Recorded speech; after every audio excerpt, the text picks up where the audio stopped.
Thanks for joining us. Welcome to All Day Live. I'm Courtney Godfrey. Happy Wednesday, everybody. We're halfway through the work week and plenty of news to share with you ahead. Let's jump straight into your headlines. Some good news regarding the firefight up in northern Minnesota. According to the St. Louis County Sheriff's Office, fire crews made noticeable progress yesterday, especially on the southern edges of those fires where homes and cabins are threatened. Officials say the cooler weather and recent rain has given opportunities to strengthen fire lines, and it's starting to show as the Forest Service is finally making real progress in critical spots. So far, the fire has burned more than 70,000 acres with more than 20 fires now burning. Vance Bolter, the man who pleaded guilty to killing former Minnesota House Speaker Melissa Hortman and her husband Mark, is scheduled to be sentenced on federal charges tomorrow morning. 58-year-old Bolter, who faces 6 federal charges stemming from the June 14th, 2025 shootings, changed his plea to guilty last month as part of a plea agreement with prosecutors. Under the agreement, prosecutors are recommending 2 consecutive life sentences, followed by an additional 40 years. One of the key figures in Minnesota's Feeding Our Future scam is back in federal court today. Abdiaziz Shafi Farah is scheduled to be sentenced for his role in an attempted bribery of a juror during the landmark fraud trial. Prosecutors say that he helped orchestrate the delivery of a gift bag containing $120,000 in cash in an attempt to influence the verdict. Farah is already serving a 28-year prison sentence for his role in the $250 million fraud scam. The Great Minnesota Get-Together is looking for workers. That's right. Today, starting at 4 o'clock, the job fair over at the state fairgrounds begins. It goes until 7 o'clock. Organizers are hiring about 3,000 seasonal employees for jobs ranging from ticket takers to parking attendants to custodial and barn staff. Organizers say many applicants could receive an on-the-spot interview. Well, the most exciting part of my day, welcoming back executive producer Paul Milgate from paternity leave. Hi, Paul. Hello. Happy to be back. I've missed you, friend. Oh, that's very nice of you to say. It's all very different in here. You've gone and got, the producers have got a nice new camera on them. There's a light in my face. They've really stepped things up since I've been away. We're very much concerned with your vanity. We want you to look good. So yeah, I don't know if this light's helping me or not. Make sure you send us an email, fox9 at allday@fox9.com. Is it looking good? I don't know. I don't know if you want to put a call out for don't invite the criticizing your looks, Paul. That's very wise of you. The number one person that's going to email us is your dad. I know that. If he hasn't already texted you, he'll be like, not this guy again. Yeah, I got to check my text messages. He's like, oh gosh, he's back. He's At least he buttoned up his shirt. I'm wearing a nice button up just for your dad because I thought I might be switching today. He's going to love the black, Paul. Oh, truly. well, that's good. I'm glad. You're welcome, Mr. Godfrey. Yes, I have been out for the last 6 weeks because of the birth of my wonderful little son, Oz. So cute. Yeah. Do you have a picture? I'm patiently I do have waiting. a picture. Here we have, this is the day that we were leaving the hospital. So cute. There's your beautiful wife, Kaylee. Look at how happy. You even have the hat. You got the Dad Gang hat I've going. got the Dad Gang hat. I am sporting the Dad Gang stuff. I love that hat. Just because I want everyone to know that it isn't always sunshine and roses, here it is. Changing a diaper in the back of a car. That's a fun new addition to my life. I'd love to tell you it gets easier and that those kind of incidents go away, but Paul, it only gets weirder as the years go by. But it's worth it when you have those little, like, very sleepy, sleep-deprived snuggles like that one there. In a blanket sent all the way from Australia by my mum. Oh, so sweet. And you are going to get to go see your mom in October, so the family will get to meet the baby, right? That's the plan. I've put in my leave application for it, so we'll see if that gets approved. If you have anything to say about it, it might not get approved. I won't let you go again.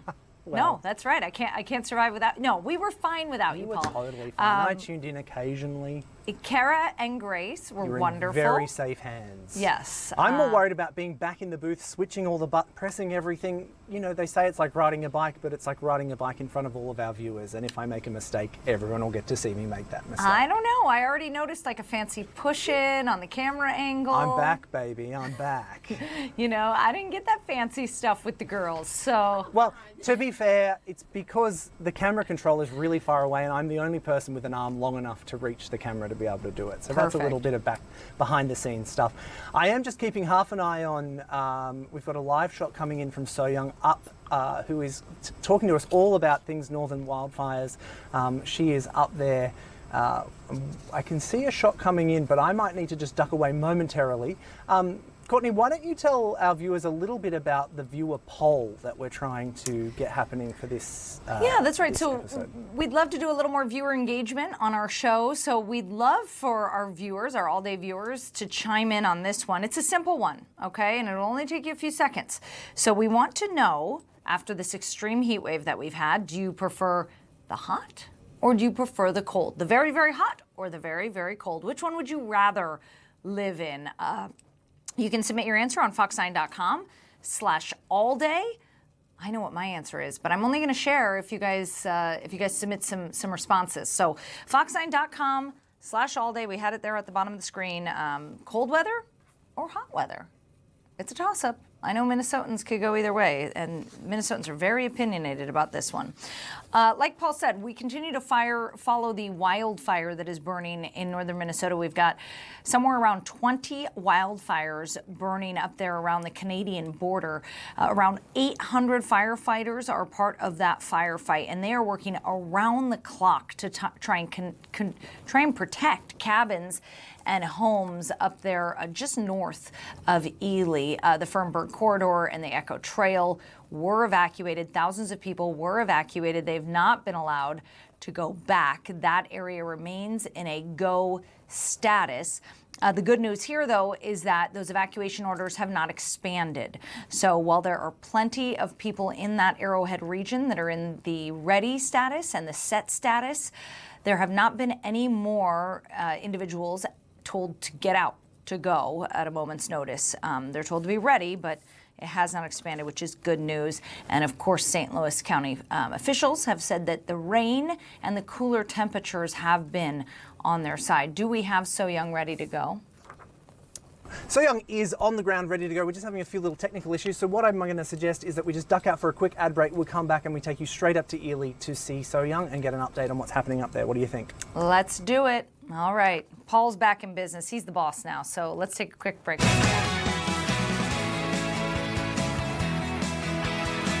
Shut up.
Welcome back. Thanks for joining us here on All Day Live. I'm Courtney Godfrey. We have been following for the last week these wildfires that are burning up on the border of Canada in northern Minnesota.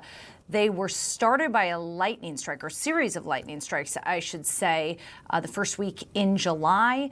And due to dry, hot conditions, they continue to burn.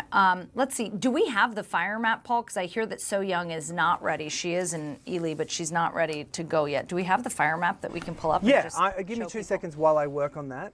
Yes, we do have So Young in position. We're just having a few little technical hiccups that we just need to get sorted. Let me bring this fire map It's like you haven't done this in 6 weeks or something. Yeah, I know. I'm just going to have to duck out just for 2 seconds to be able to bring something up on a different screen. 2 seconds. That's okay. You know, what we should mention while you're setting that up is that today, during a press conference with the Forest Service, officials said that the Boundary Waters could remain closed through October 1st. This is big news for outdoor enthusiasts, anyone who is planning on camping or portaging in the Boundary Waters this summer, because October is really the end of the season up there. So the Superior National Forest has said that the closure will be evaluated daily, and permit holders will be notified 7 days before their entry date. So the closure is, of course, to protect the public and the firefighter health and safety, so to allow the firefighters to do their job.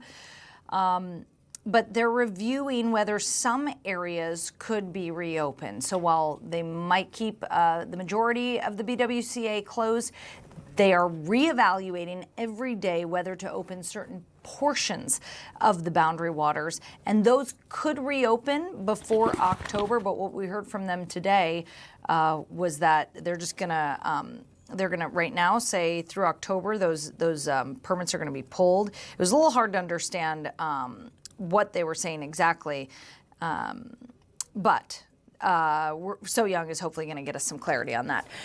Here is the fire map that you're looking at. So right now you can only see about 7 fires there, 8 fires there on the map. Officials say that there's actually about 20 fires burning across northern Minnesota and up into Canada. If you count the fires that are just over the border in the Boundary Waters, just over the border into Canada from Minnesota, this fire has burned well over 70,000 acres, and right now they've got about 800 personnel on the ground. When asked today if they were going to increase that number of officials on the ground, they said that they are evaluating that day by day, kind of like those Boundary Waters permits. I do hear that we've got So Young ready to go live out of Ely. So Young, you've been up there the majority of our coverage of this fire. Tell us what you are learning today. What's the latest? Hey, Courtney, yeah, we're just a few miles north of the town of Ely in Lake County, and Incident Command, some of their personnel just came by maybe like an hour ago, posted the latest in terms of public information. The good news is the cooler, wetter weather has helped in the firefight. The fires aren't too active today, and let me show you, if we swing around where we're standing, this is where the road is closed on Fernburg Road. The closest fire to Ely in this area is the Camp Fire. Evacuation orders remain in place at this time in Lake and St. Louis counties. Fire officials say today's focus remains protecting life and property, especially in this area near the Camp Fire. They also mentioned there's structures south of the Bear Trap Fire they are working to protect. And again, evacuation orders in this area, Lake and St. Louis counties, no changes, even though there is some progress in the firefight. Courtney? So Young, can you just clarify for us, we're hearing this October 1st. Boundary Waters permits the Boundary Waters is going to remain closed until October, which means the entire season it will be closed. But then they also, in the same breath, said they'll reevaluate every day, and you'll find out 7 days before you get your permit if it's open. Can you just clarify what they were saying about the Boundary Waters closure today and how this October became a part of it?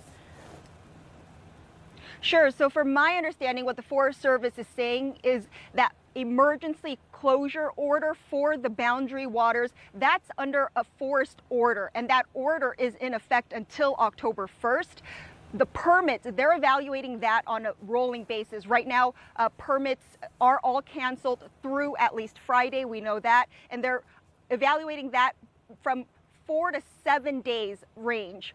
So they're reevaluating permits on a daily basis, on a rolling basis. That forest order that's closed the Boundary Waters Wilderness Area, that forest order is in effect until October 1st. Okay, they did leave some hope open there that they'll at least open small portions of the Boundary Water. So that's good news for anyone who is planning a trip up there this summer. Speaking of that, I know that you have been talking to local businesses, lodge owners, outfitters. What has the impact of just the news coverage in general, but also the impact of the smoke and the fire been on these businesses? Yeah, I mean, as you know, summer is peak season for businesses, for resort owners, for outfitters. Some of the businesses in downtown Ely that we've spoken to, when that smoke was really heavy when we were up here last week, they closed for a couple days out of concern for the public and their own safety and for workers. Outfitters, resort owners tell me they're fielding calls all day with visitors, with reservations concerned. They're canceling weeks in advance, months in advance. The message from the businesses here is Ely is open for business. There's also alternatives that you can explore. The resorts and the outfitters and the guides, they're urging people to just check back daily. Don't make a cancellation on a reservation that's months out in the fall or in a different season. So it really has taken a toll on them. Some estimates, some resorts that are very popular, this is peak season after July 4th, they said, through the Blueberry Festival, which should have been happening soon, and that was canceled as well. They say this is their peak season. So the impact and the long-term devastation of missing out on this peak season is really yet to be seen, Courtney. The St. Louis County Sheriff said last night that they made noticeable progress yesterday. Can you just fill us in on that progress? And it sounds like officials are a little more positive today. Yeah, no, definitely. They made significant progress. That cooler, wetter weather that we've had over the past day, that really helped in the firefight. So there is some containment on the map now. Some of the larger fires, the campfire that I referenced here closest to town, obviously because of its proximity to town, is around a lot of values. So we're talking cabins, homes, resorts, not too far from where we're standing now, but there is some containment even within the bigger fires. North of that is the Bear Trap fire. They have some containment on the map, which is great news. Some of those smaller fires out west, those are contained. But when we talk about this kind of long-term firefight, fire officials still say there's certain areas where the fire's deep within the ground. So those really will take a change of seasons to really consider or declare those fires out. All right, So Young, I really appreciate your report. We'll hear from you around 4 o'clock again. So stay safe up there. Thank you, Courtney. All right, I was actually just checking out the MPCA air quality map. Pretty incredible to see. Last week we were in that hazardous zone. And today, the entire state, except for a tiny little pocket down by Worthington, has good air quality. That's the best air quality on the map here. So very good news to have good air quality back again, even up in the Ely region. So the wind has been on their side, and of course that is good for firefighters as the smoke and visibility can really get in the way of their firefighting efforts. All right, we're going to take a quick break. We'll be back after this.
right, I'm gonna do some talkers.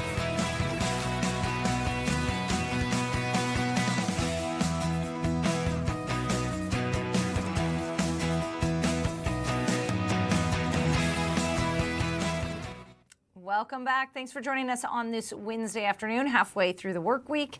We're almost to Friday. So close, so close. Just 2 more days. Come on. Paul Milgate joins me now. Paul, earlier today we asked about what job. So there's the Minnesota State Fair job fair happening today from 4 o'clock to 7 p.m. The job fair. I was actually thinking of heading out there after this. I don't know. I'll see how this show, me switching this show goes. I might be giving my marching orders to the State Fair. Yeah, right. They're like, you know, buddy, you're a little rusty. I think you got to find a new gig. Mm-hmm. Have you ever thought about what job you would do at the State Fair? You know what I think about the State Fair? I think it would be a joy to just get to work at the State Fair because it brings so much joy to so many people. I think I think any job you have there, you're just going to see people happy, which would be really, really nice. It is a great, I've heard it's a really great job for high schoolers, even college kids. You know, it's 2 full weeks of employment. Yeah. It's not a huge commitment, and like I've heard, it's just a great gig for high schoolers. I mean, I think at the end of the 2 weeks, you'd be like, I am ready to not be here anymore. I am never eating a Sweet Martha's cookie ever again. Yeah, totally. I'm sure you could be at that point. Yeah. But the immediate thing that comes to mind is, have you ever seen the live surgeries on pets? I've only seen the live birth, which is quite a thing in itself. So if you go to the State Fair, you can actually go and see, well, when I've been there, you can go and see live surgeries on animals. My question is, do you think I could help out with that? Do you have a veterinary degree? No, but like I could just be like in the back corner or something, like handing the tools. Yeah, handing the tools. You know, I think you're a little underqualified, so you might want to rethink that. I think maybe like you could... I did just watch a birth, so maybe I could be good in the birthing barn. True. Yeah. But by the way, just because you watched your wife give birth does not make you an expert. Doesn't qualify me for it? As someone who's given birth twice, I would like that cleared up. Okay, that's a fair. What about you? What job would you have at the State Fair? Okay, if I there's like, this could go 2 ways, Paul. Okay, well, this could go 2 ways. Let's take it the way that's the most appropriate for 2:30 in the afternoon. Both are appropriate. Okay. Work in the haunted house. Oh, yeah, I could see you with like a doll or something, like a creepy doll. I hear Grace is just really loving this in the back. No, because I just really want to make kids cry. Oh. Oh. That is really dark. Yeah, that's an interesting reason. The other job that I would like that actually shows that I actually do like children is I would like to assist in the barn. So, you know, they have barn assistants at the State Fair, and those are one of the jobs that they're hiring for today. So you don't get to actually like, you know, you're not milking the cows and stuff, but you are just like making sure the farmers and the 4-H kids have what they need. Yeah. I think that's cute. Yeah. I could see you doing that. I could see you doing either of those, if I'm completely honest. The other one... I asked for 1. You already gave me 2. Why are you doing 3? We don't have to pad that much. Well, because I found this one interesting, okay? Give me my time, okay?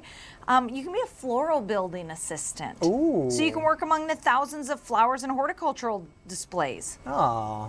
Yeah, and you know, I mean, I don't know if like you could make like flower crowns. I think they give you the task that they want. I don't think you just get to sit in the corner and do whatever you like. Sit in the corner and make flower crowns? Yeah, I don't think that's the job. Okay. They'd make me work the, you know, like the plants that eat the flies. They'd be like, Venus flytraps. You stay over here. You stay near those ones. Those ones are actually really, really delicate and hard to keep alive. Great. I mean, I've kept 2 children alive. Yeah.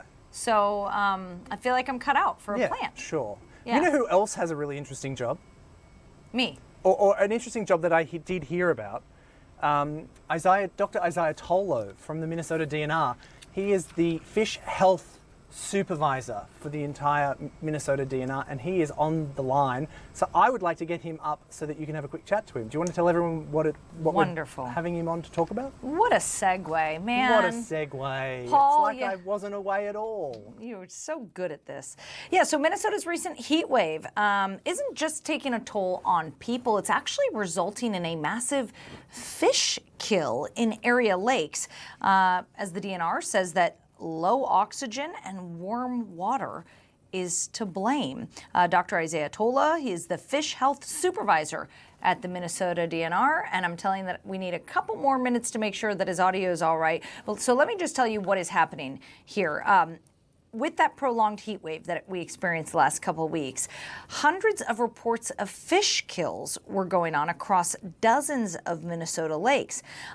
So the DNR says that superheated water, so that's water surface temperatures reaching into the upper 80s, holds significantly less dissolved oxygen while simultaneously fueling algae blooms that consume any of the remaining oxygen.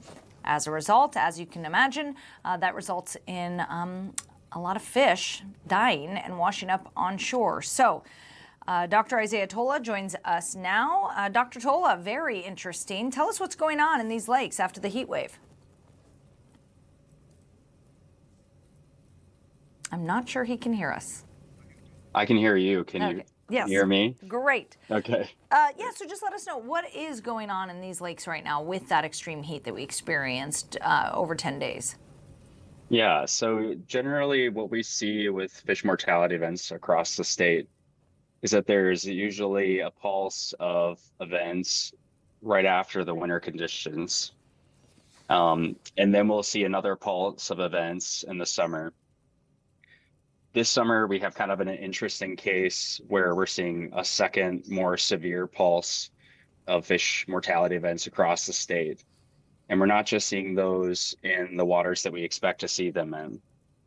Generally, we see more events in the metro area and lakes that have more severely impaired water quality. But the current pulse is affecting more fish in lakes that have higher water quality. And generally, we're seeing that the species are affected are ones that are more sensitive to high thermal conditions. Why do you think that is? I mean, why are you seeing more now than you have before and in lakes with higher water quality? Well, as a lot of your viewers are probably aware, water temperatures have been increasing across the last 50 years in Minnesota. So we've seen about a 4-degree temperature increase in Fahrenheit, 3.78 degrees. And we've lost about 14 days of ice cover in Minnesota. So this summer is no exception to that rule. It's a really warm summer with a kind of record, heat wave that's going on right now. And because of that, we've seen an increase, 30% increase in mortality events in the last week over a 4-day period. But it's not unusual to have a hot July. July is generally the hottest month on record, and we didn't set any records. I mean, we've seen longer stretches of 90-degree weather. So why now? Yeah, so generally we do have, that kind of one sort of peak of high temperatures that's coincides with fish mortality events across the state. Right now, we're kind of seeing those like this double peak of high temperatures, and that's causing, high water temperatures in rivers and lakes across the state. I would imagine that, especially Minnesota fish, are used to temperature fluctuations. I mean, they live in the lakes, most of them, unless they migrate through the streams and the rivers. Most of them live out the winter in the lakes when the lakes freeze, and then they're here in the summer when the water is, in the 80s. So I imagine they're used to the water fluctuation. Is it just the algae bloom that's really impacting? No, I mean, there are mortality events every year. So, we're not seeing like a huge departure necessarily from mortality events across the state. So if you have waters that are more impacted for high nutrients, they have a lot of urban or agricultural runoff going into them, they're going to be more susceptible to mortality events. And the reason for that is that those excess nutrients are going to be leading to algae blooms, are going to be leading to other bacterial or plant decomposition in the lake, and it's using up oxygen. So we expect to see those, but what we don't necessarily see every year is like kind of a rapid pulse of mortality events happening over such a short period of time. And the fish that are being impacted, the ones that we're talking about right now with this current pulse, it's mostly fish that are more thermally sensitive, like northern pike, muskie, walleye, and then some just very large species of fish, or large fish of certain species like large sturgeon that are showing up in some of these mortality events.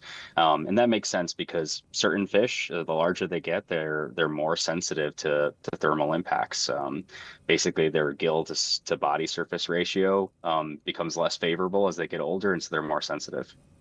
Interesting. Is there a certain type of waterway that's more susceptible to this? I mean, I'm imagining maybe shallow lakes, but what are you guys seeing? Yeah, so I mean, shallow lakes for sure. Also, as I've mentioned before, lakes that have nutrient impairments. So if you go to Lake Finder and you look up your lake of interest, the one that you're interested in, especially if you're in the metro, and look at the water quality tab, you can see exactly what I'm talking about when it comes to the water quality and lake health data. So those lakes are going to be more susceptible. One really interesting one we just recently visited is a lake that has relatively good water quality, Lake Peltier, and it has a dam that feeds into a shallow lake downstream, George Watch. And that dam is actually a structure that impedes movement of fish between the two lakes. It's just, part of the nature of living in landscapes that are dictated by people, that sometimes we build structures that that get in the way of wildlife. So in this case, we saw a lot of large, really nice northern pike that were trying to leave George Watch Lake, and they're moving towards the dam that has kind of this waterfall, better dissolved oxygen conditions, better water temperature right there. And so a lot of those fish all piled up in a place where they're really visible to the public, and then they died there and weren't able to reach any cooler water. Interesting. Is this going to change anything for anglers across the state, or should they change their habits because of this happening? I mean, it's hard to say. I would say that a lot of really dedicated anglers who are targeting some of these more sensitive species, people who are going after trophy-sized muskie or sturgeon, are well aware of the risks of fishing during excessively warm temperatures. First off, you're just not going to have as good of a fishing trip in some cases. And at other times, if you're catching that trophy muskie and the water temperatures are well above its stressful condition, when you release it, you may have a little heartbreak, and you may see that fish roll over and float up to the surface and die, and no one wants that. Just for general anglers, though, I would say, go out and still enjoy fishing, but maybe consider harvesting your limit and then ending your fishing trip there. Or consider, when you're catching fish and you want to release them, just leave them in the water before you release them. Or if you're going to take a picture, just take them out for just as short as you possibly can and put them back in the water so that they can recover. So that's just kind of some general recommendations. I'll also say too that if you're fishing on a lake that has an active fish kill, just be very careful. Any lake that has a bunch of decomposing animals in it is going to have increased bacterial loads. There could be harmful algal blooms there that have some health concerns. So, contact Department of Health if you have questions, but, be real careful fishing in lakes that you see thousands of dead fish on. I think that maybe goes without saying, but you'd be surprised. Well, and I was going to ask you about recreational use, swimmers, boaters. Is there anything that they should be paying attention to? Obviously, if you see a bunch of dead fish in the water, don't swim. But maybe it's not as visible, if you're out in the middle of the lake. What do you want those recreational users to know? I mean, definitely check out Pollution Control Agency and Department of Health have some really good websites that specifically address harmful algal blooms. There are a number of websites that will actually tell you what the microcystin levels are at beaches, popular beaches around the metro area. So check those resources and make sure that the water is safe to swim in. I'm a fish guy at DNR, so I'm not really going to speak to public health too much. But it's something that people should be aware that those resources exist, and they can check them and see what the safety is when you're thinking about planning that swimming trip or wading trip. So. And what about the dead fish? I mean, when you're seeing a bunch of fish wash up on shore, is the DNR just leaving them there, or is there another use for those fish? I'm thinking like fertilizer, or I don't know, like donating them for feed or something. Yeah, I mean, this question comes up a lot, and I think like, first off, DNR doesn't go and clean up dead fish. I mean, there's just sort of some issues with our ability to get staff out to that. We have a lot of other work that we're doing, and going out and cleaning up fish is probably not something that the public really wants us to do. It's not necessarily a super feasible task. Now, I will say that another issue with leaning on natural resource staff to go and do fish cleanups is that a lot of these fish are dying because of these chronic issues with nutrient impairments and other water quality issues in lakes.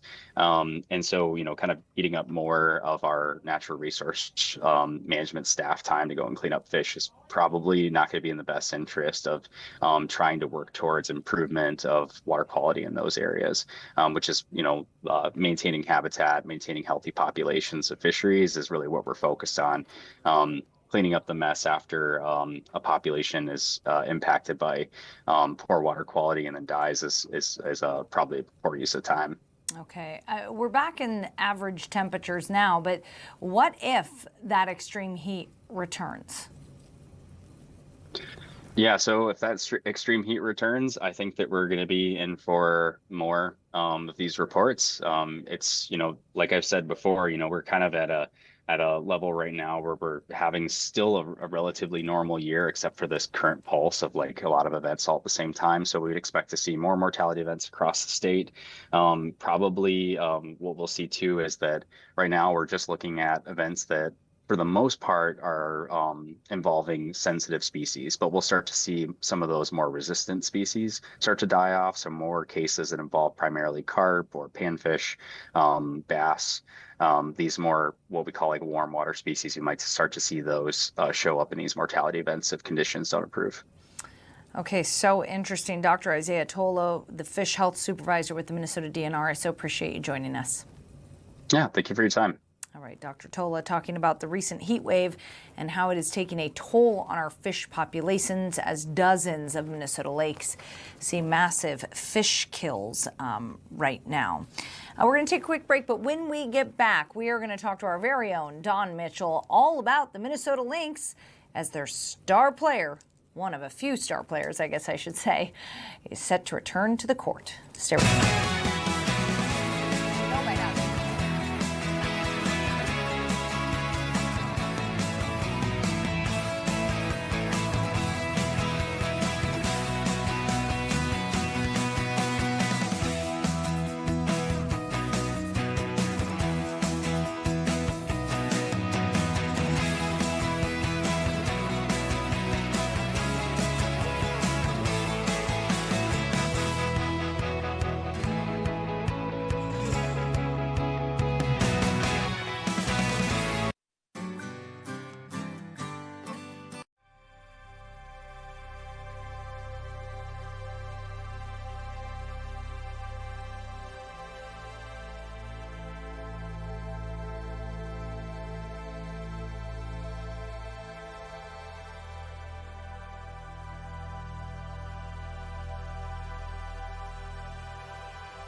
Welcome back.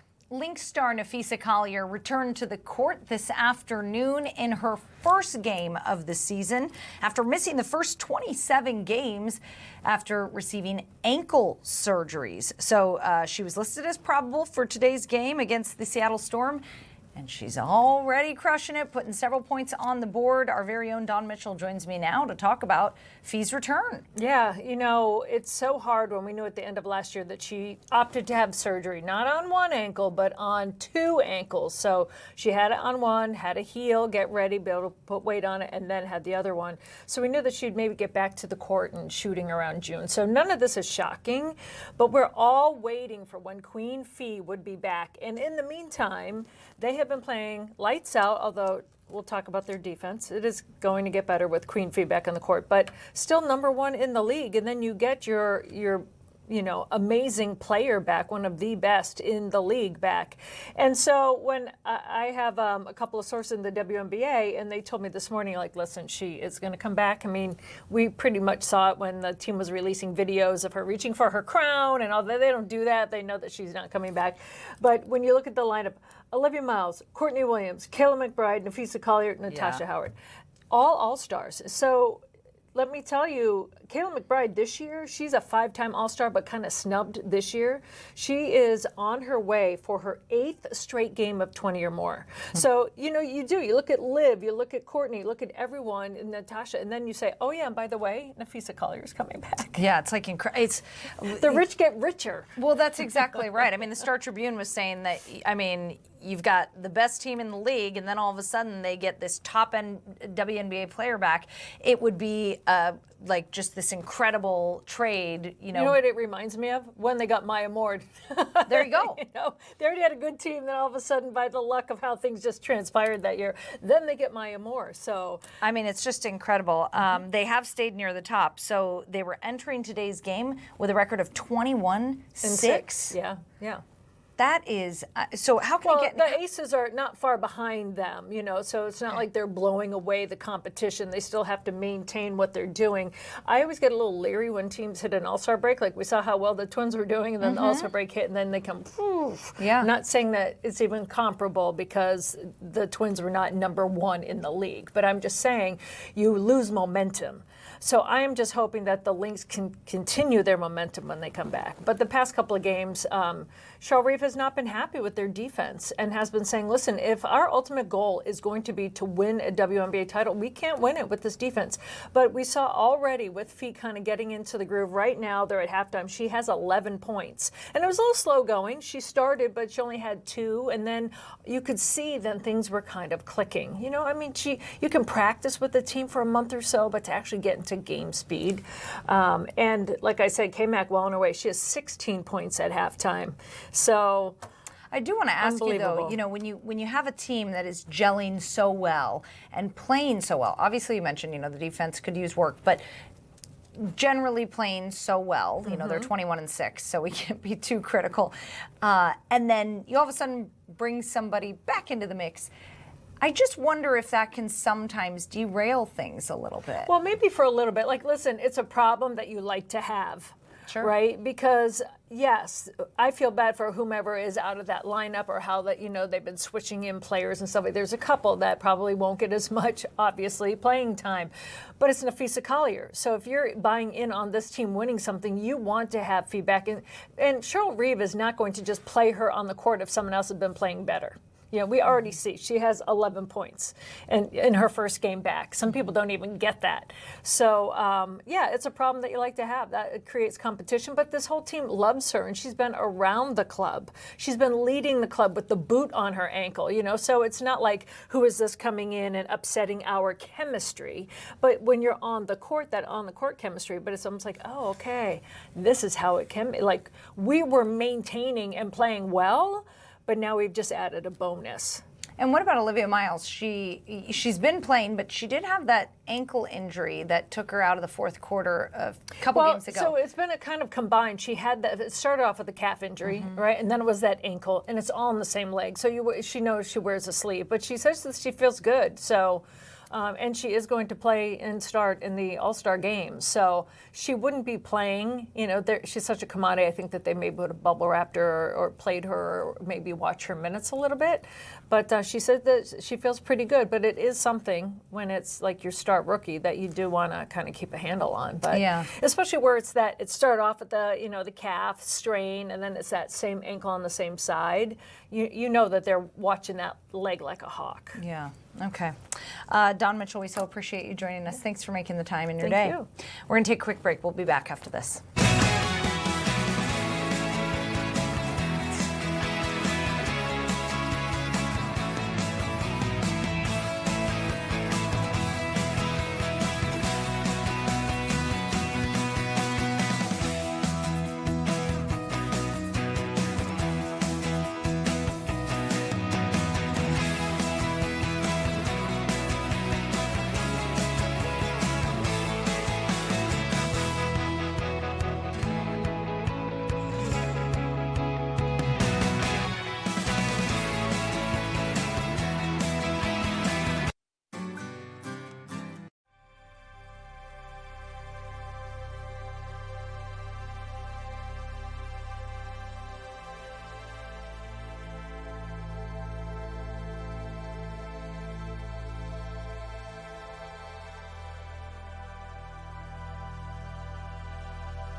Welcome back. Thanks for joining us here on All Day Live. I'm Courtney Godfrey. Let's jump into some headlines.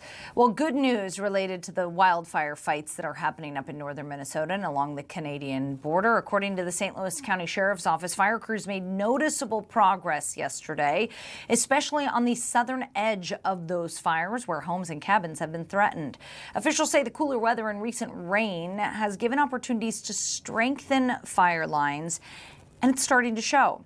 As Forest Service is finally making real progress in critical spots. So far, the fire has burned more than 70,000 acres with more than 20 fires now burning. And Vance Bolter, the man who pleaded guilty to killing former Minnesota House Speaker Melissa Hortman and her husband Mark, is scheduled to be sentenced on federal charges tomorrow morning. 58-year-old Bolter, who faces 6 federal charges stemming from the June 14th, 2025 shootings, changed his plea to guilty last month as part of a plea agreement with prosecutors. Under that agreement, prosecutors are recommending 2 consecutive life sentences plus an additional 40 years in prison. And one of the key figures in Minnesota's Feeding Our Future fraud scheme is back in federal court. Abdiaziz Shafi Farah is scheduled to be sentenced for his role in the attempted bribery of a juror during the landmark fraud trial. Prosecutors say that he helped orchestrate the delivery of a gift bag containing $120,000 in cash in an attempt to influence the verdict. Farah is already serving a 28-year prison sentence for his role in the $250 million Feeding Our Future scheme. And the Great Minnesota Get-Together is looking for workers. That's right. If you want to work at the Minnesota State Fair, they're holding a job fair this afternoon. It all starts in just about an hour. It runs from 4 to 7 p.m. on fairgrounds at the North End Event Center. Organizers are hiring around 3,000 seasonal employees for jobs ranging from ticket takers and parking attendants to custodial and barn staff. Organizers say many applicants could receive an on-the-spot interview. Executive producer Paul Milgate, I hate to break it to you, these jobs are like the fair jobs. So this is not, if you want to work at Sweet Martha's Cookies, you have to get hired directly through Sweet Martha's. Or if you want to work, the famous corn, you got to get your job through them. So this is for fair jobs. The people who wear those blue shirts, with the Minnesota Fair right, logo. yes, yep. I love a Sweet Martha's cookie. And I know that anyone new to Minnesota, I'm looking at a monitor here because I can see Erica Mrazek, who is new to town, but I can see her. Anyone that maybe isn't familiar with Sweet Martha's cookies needs to go and buy a bucket of these cookies when they go to the state fair. But I think if I worked at Sweet Martha's, I would just put on so much weight over those 2 weeks that I don't think it'd be worth it. I think I need one of those blue shirt jobs where I'm like walking and getting my step count up. Well, you would still have to walk to Sweet Martha's every day. I think it'd be more of a waddle after 2 weeks. And then walk to the bathroom, which goodness knows the bathrooms are always like 3 miles away from when you really need to go. Anyway. You know what I do? My one gripe with the state fair. I have one gripe with the state fair. Uh-oh. What are Australian potatoes? There's a stand that sells Australian potatoes. Are they not a thing? I've never heard of it before. Well, now this brings up a good point, Paul. Do you guys not eat blooming onions? We do not eat blooming onions. My first blooming onion was at the Minnesota State Fair. So Outback Steakhouse has been lying to us for decades. It's a lie. They're delicious. Have you had one? I love them. Yeah, blooming onions anything are deep fried is good, but a deep fried onion with the ranch drip. But the real thing at the State Fair, which I was excited, I'd hoped that I could have talked to you about this yesterday. Maybe I can try and bring up some of the slides. But the new drinks on offer at the State Fair, that is like, it's like a treasure hunt for adults. You get that list of all the new drinks that are at the State Fair. Yeah, and I feel like everybody watching this show is like, these people are a bunch of alcoholics. Let me tell you, all they talk about is their next happy hour and the drinks that they want to enjoy. We do have self-control. I would like to just make that public service announcement. We actually, contrary to popular belief, we do have self-control. We're just so stressed out come 3 o'clock that we need a ranch beer. A ranch beer. I mean, I'm looking forward to trying that ranch beer, and I think that the other one that was on my list was the churro. All the other stuff seemed a little sweet for my liking, but I'm excited about those too. I think they added a dill pickle seltzer too. So if the dill pickle beer isn't for you, which it is delicious, I highly recommend, but if the dill pickle beer isn't for you, you can get the dill pickle seltzer. And right up near where the people do the surgery on the animals, you can get a chili mango cider, which is so great in the hot weather. I don't think that I will be watching an animal surgery and drinking a cocktail just like, ooh, look at that. Oh, there are their intestines. Yes, this is fabulous. It is fascinating. If you want to teach your children about, the whole world, you can go and have a look at people doing surgery on pets at the Minnesota-St. Fair. And enjoy a slushie while and then doing pop it? over to the wood cutting or I think you got to eat, I think you need some space between watching the animal surgery and enjoying a beverage or anything to eat. I think it's Yeah, you need a breather, some fresh air. Yeah. Speaking of fresh air, look at you with the transitions today. It's just happening. I'm on fire today. It's like you're a natural or something. Nobody's going to want to hire you at the State Fair. Fox 9's never going to let you go. That's right. We've got meteorologist Erica Marasik joining us now. Erica, it is absolutely beautiful outside today. I couldn't believe it when I stepped out for lunch. It is so nice outside. I was outside earlier on a walk and it was just literally perfect. So gorgeous weather for today. It is going to start to get a little bit hotter by tomorrow, but overall really nice week. Area of high pressure keeping our state completely dry and quiet, but just towards the south and the west, there is this area of low pressure going to go across Iowa, bring some showers there. That's leading to just a few clouds up in our neck of the woods, but overall it's just a great day, just like yesterday, but even with less of a breeze. So even quieter and even milder. But overall, just barely any fair weather cumulus clouds. Overall looking at partly sunny and super nice. So far today, the high temperature has reached 71, 72 around the metro region. Normally it's the mid to upper 80s, so it is quite cooler than average, just like how yesterday was too. And yesterday broke our streak of our 10 90-degree days in a row, and today we're also not making it to the 90s, but they will be back likely by the weekend. And at the moment, temperatures are 70s, 60s, mostly those 70s, though only the 60s and a couple 50s up around the Arrowhead. And it feels pretty much just like that, too, because your dew points are quite low. They're in the 40s, so that's even lower than yesterday. But the dew points are going to rise as well as the temperatures once you get towards Friday and the weekend. But overall, really nice. The breeze is moving in from the northwest. It starts to shift tomorrow. It'll be from the south and southwest for the rest of the week. So the cooler than average temperatures come to an end after today. By tomorrow, there begins a warming trend where highs get to the mid 80s, which is right where we should be this time of year. They're also going to be in the mid 80s on Friday. And then after that, the 90s will be right back. So it's going to feel like we never left the heat wave. It's likely to stay hot for a few days beyond that as well. So pretty much the rest of the 7-day forecast going from Saturday to the end or to the start of next work week. And then in terms of rain chances, it's looking quite dry, but there is the opportunity for just a couple isolated showers, some thunder showers up north, way north tomorrow afternoon.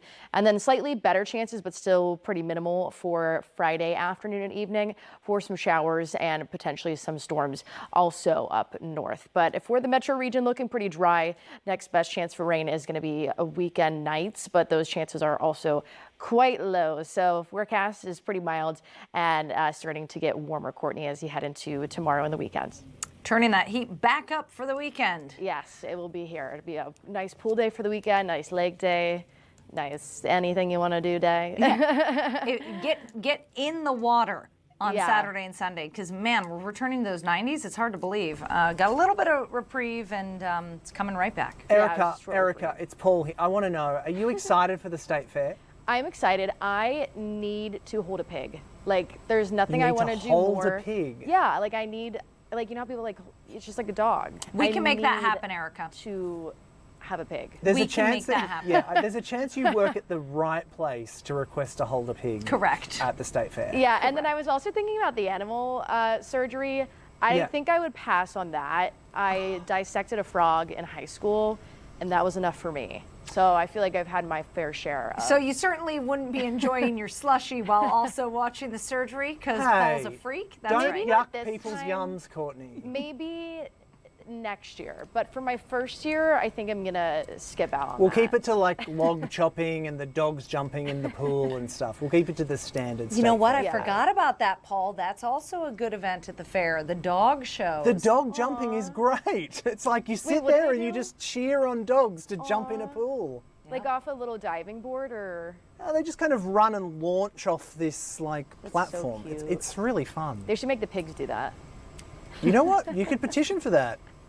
I'll Hold- throw out the idea, see if anyone takes it up. I have a better idea. Erica holding a pig, jumping into the pool.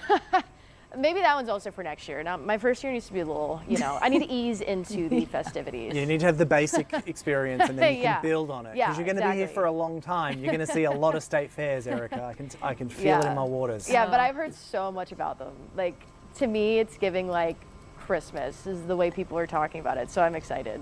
I've lived in several states, and this is certainly the best state fair. I can say that confidently. Yeah, I believe it. All right, Erica, thanks so much. And we're going to take a quick break, but after this break, so excited to have this next guest.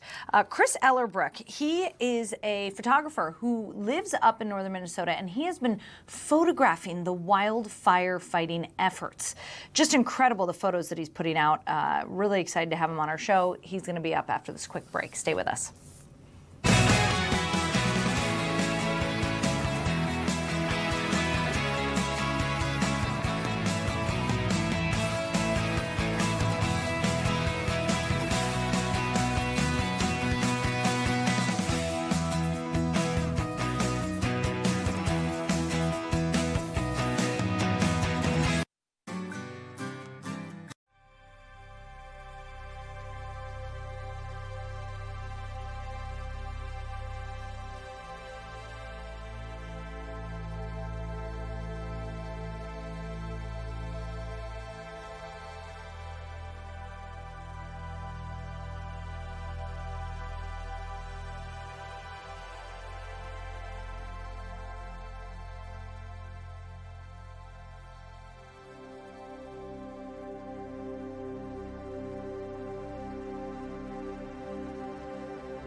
Welcome back. As firefighters battle wildfires across northern Minnesota, one photographer has been focused on telling the stories behind the firefight and the community that's been so impacted by it.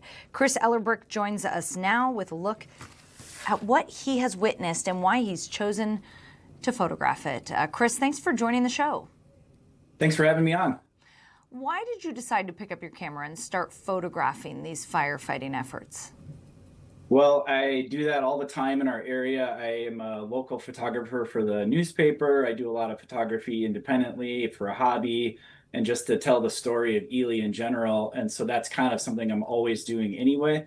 And so, of course, when our community has an emergency like this, I think it's important to tell that story through photos. What has it been like documenting something that you're also living through personally? You know, this isn't a news event that you go, you cover, you go home. This is something that you are living as well, and your family and friends are living. Yeah, it's pretty emotional for our community, and I think that the strong community that we have, though, has really gotten us through that. Like you mentioned, there's a lot of people that have been evacuated and who are waiting to get back into their homes around the area. Fortunately, I live in town here in Ely, which is not in an evacuation zone. So, but we're all wondering what's happening and curious about how the firefighting is going and what the status of all those things are. So yeah, it's definitely a day-to-day thing for us right now. What have been some of your favorite images to capture? Oh boy. So of course I'm always partial to aviation. So capturing the firefighters that are flying the air support, the fire boss planes, the helicopters. It's been pretty exciting to see that. And then just really telling the story of boots on the ground wherever I can get those photos, seeing our community come together and do some pretty awesome things outside of the firefighting itself. And then just trying to capture some of those moments where I see firefighters out doing things, even if it's not on the front lines, which are really hard to actually get to because of the remote nature of the fires. I saw a photo you took at the Ely airport of a young child who was watching his parents take off, both going out to fight the fires. I mean, those are the personal stories that I can't imagine the personal stories that you're documenting. Are there any that really, really stand out, those personal stories? Yeah, like just those moments like you described. I interviewed that grandfather and his son. I know the parents of that little boy, and so just talking to them about what they were up to, things like that, and then just in the community, people are trying to help one another. There's an Ely community resource group that just kind of popped up and have been helping so many people in town, and so just getting those personal moments, interactions with people. That's really kind of where I love photography, is in capturing those candid moments of people that are a part of something. Yeah, you can see there, we just had a photo up of some of the signs, but you've captured a lot of the signs in and around town that just say, thank you, firefighters. We have N95 masks, just signs offering help, but signs also offering support. Talk to me about this community and how it's rallied around this firefight. Yeah, the community is amazing. I think one of the big questions that everybody was asking initially is like, how do we help the firefighters? The reality is that these teams that come in, they do this every year. They do it all during the fire season, all over the country. And so they really come in equipped with most of the things that they need. And so I think people were really excited to help them in some way. I think what we found out, though, is that they're pretty well supported. And so the community has kind of pivoted more towards supporting each other in this. This is a tourist town. So when we're unable to support tourism because things are shut down or people are not able to go to their cabins or resorts, we shift our focus then to help one another through that period. Also help people that just have needs that are the fire is impacting, like masks and things like that, how to make your own air purifier when the smoke is really bad and things like that. Do you think your photos have helped people outside of that area understand more the story of what's happening on the ground and in the air? Yeah, the feedback I've got from people outside the community that are connected in some way, and also people here in town that just simply aren't sure what's happening, what's the severity of the fires that are going on. Just moment to moment, there are always things going on like that people aren't always aware of. So I feel like I'm helping both people in our community and outside the community have a better understanding of the situation.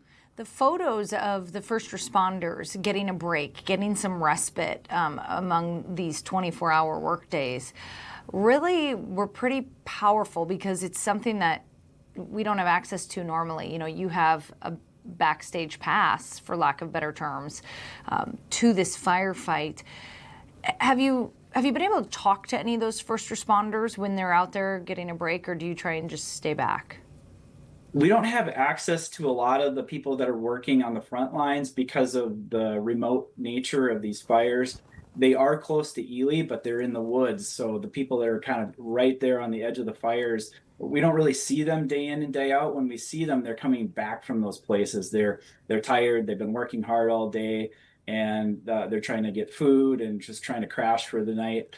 And so, those are the times and the moments when we do see them. I've also had a chance to visit with some of the air crew out at the airport, and they kind of share a little bit of what they're seeing and how the fires are going. And it seems like they're doing a great job, and it seems like we're in good shape at the moment. They're doing such great work. There was a shot that you shared. It looked like it was like the high school football field where there were tents lined up. What is that? What are we looking at there? Yeah, so I can't say specifically. I know that these are all fire support people. There are over 700 people that are currently working on the fire. And so some of these might be just support staff, logistics people.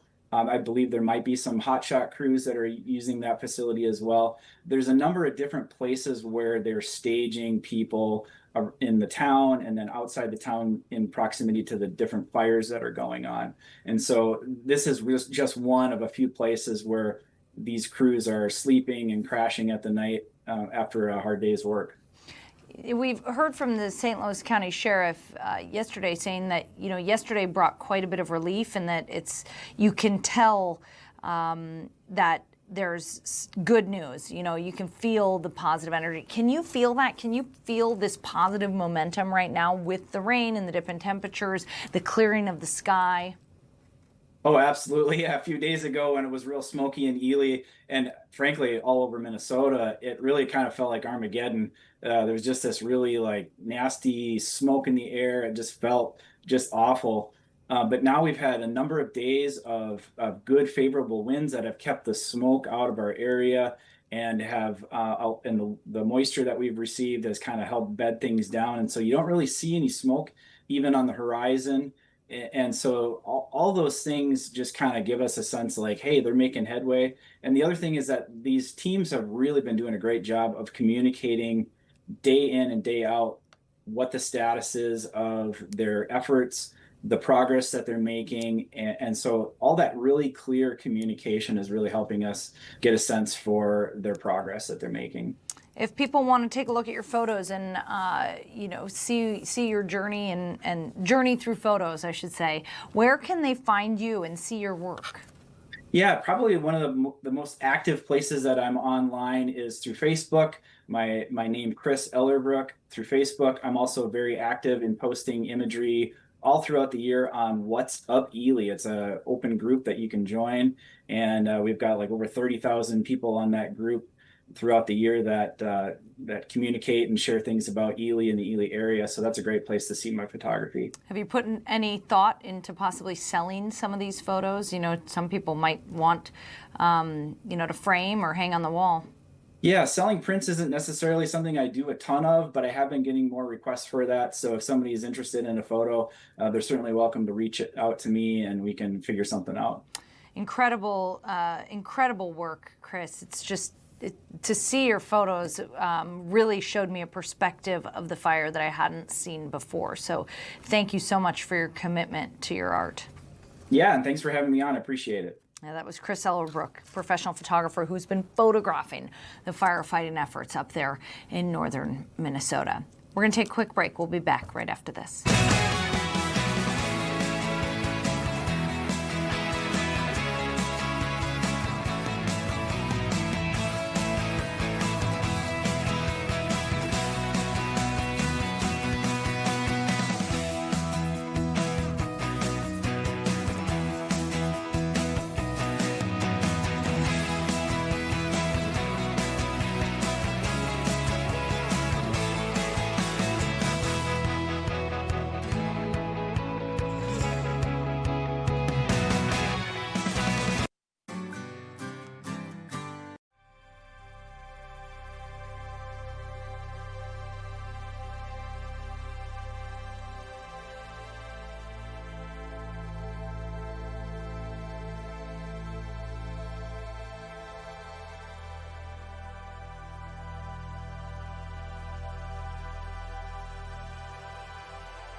Welcome back. Thanks for joining us here on All Day Live. I'm Courtney Godfrey, joined by my wonderful executive producer, who's finally back from what felt like an eternity of a paternity leave, Paul Milgate.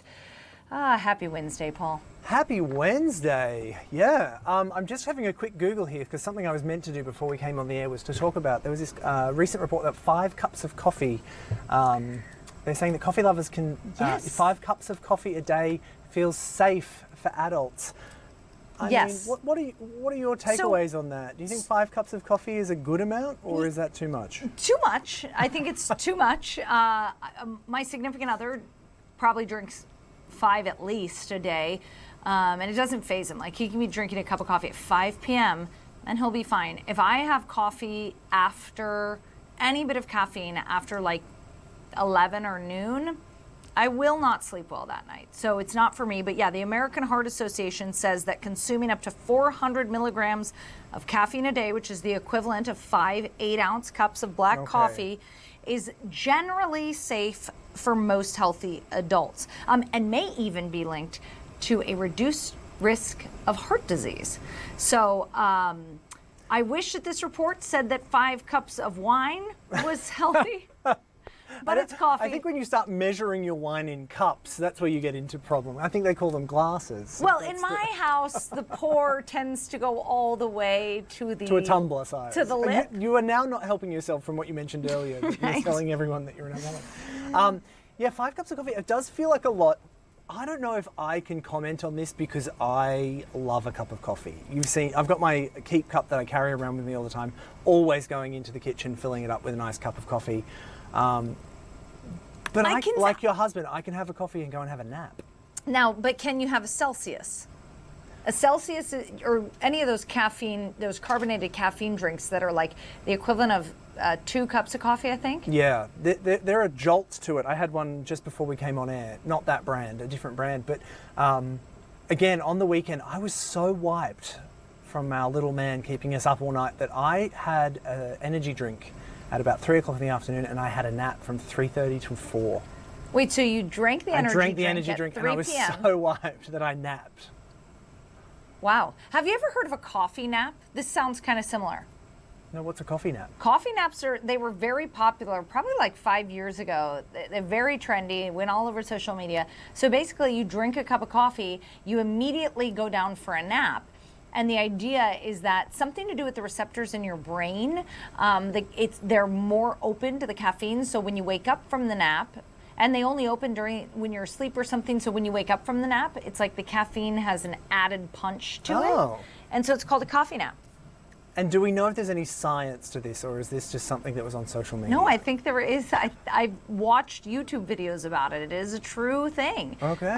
It just kind of gives your coffee a little more power because the receptors are all open to the caffeine and works a little more. Anyway, we've derailed. Well, it's interesting. You mentioned something that gave me a nice little segue. Okay. You said you saw some YouTube videos about it. Something that I thought was interesting overnight was there was a New York news agency that ran an AI image of a tornado over Manhattan because the image was so believable. And this news agency was tricked in it. Not our news agency, a different news agency. But they ran this image of a tornado over Manhattan because they were so hoodwinked into it. So this is just we're getting into some dangerous territory with AI imagery now, I think. This is what we're up against as a news organization when it comes to AI, because we're just regular humans. We make mistakes, and AI can really trick you. You have to double and triple check these days.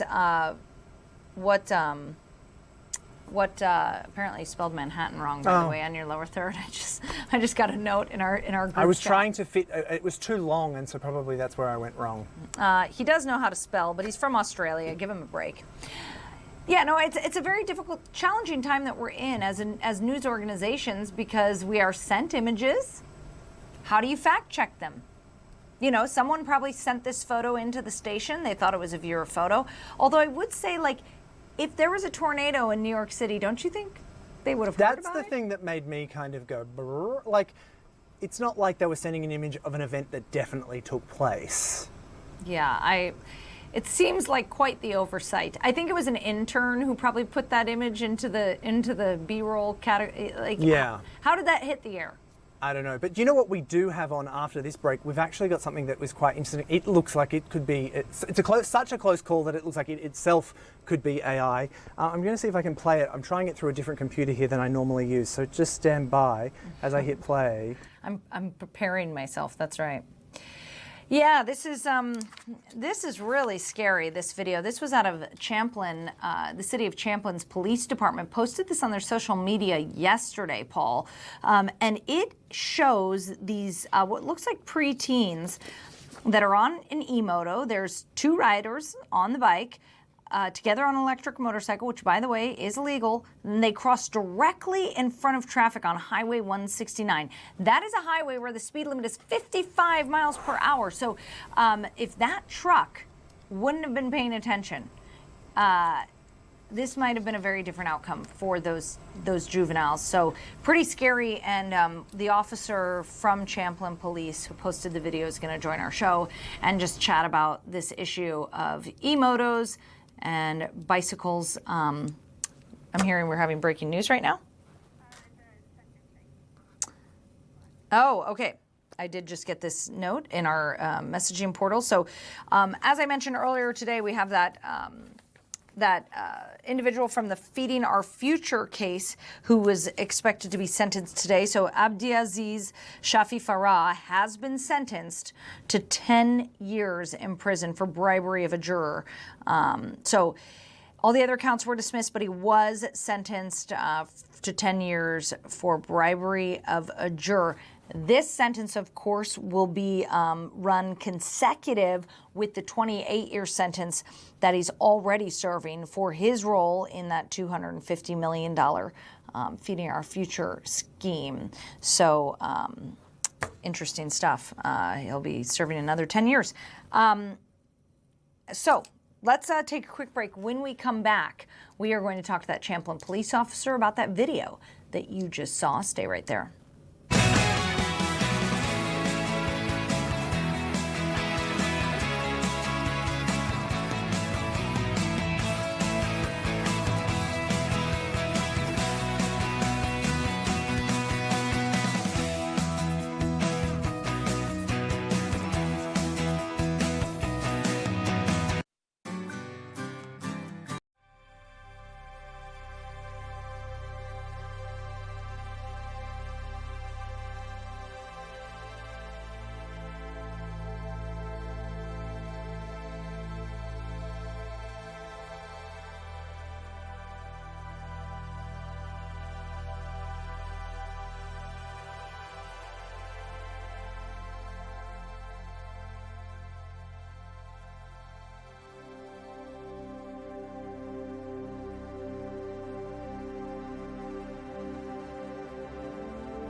welcome back.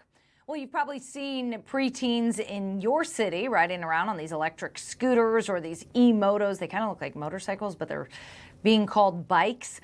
We've been talking for the last couple of years about the safety concerns around these.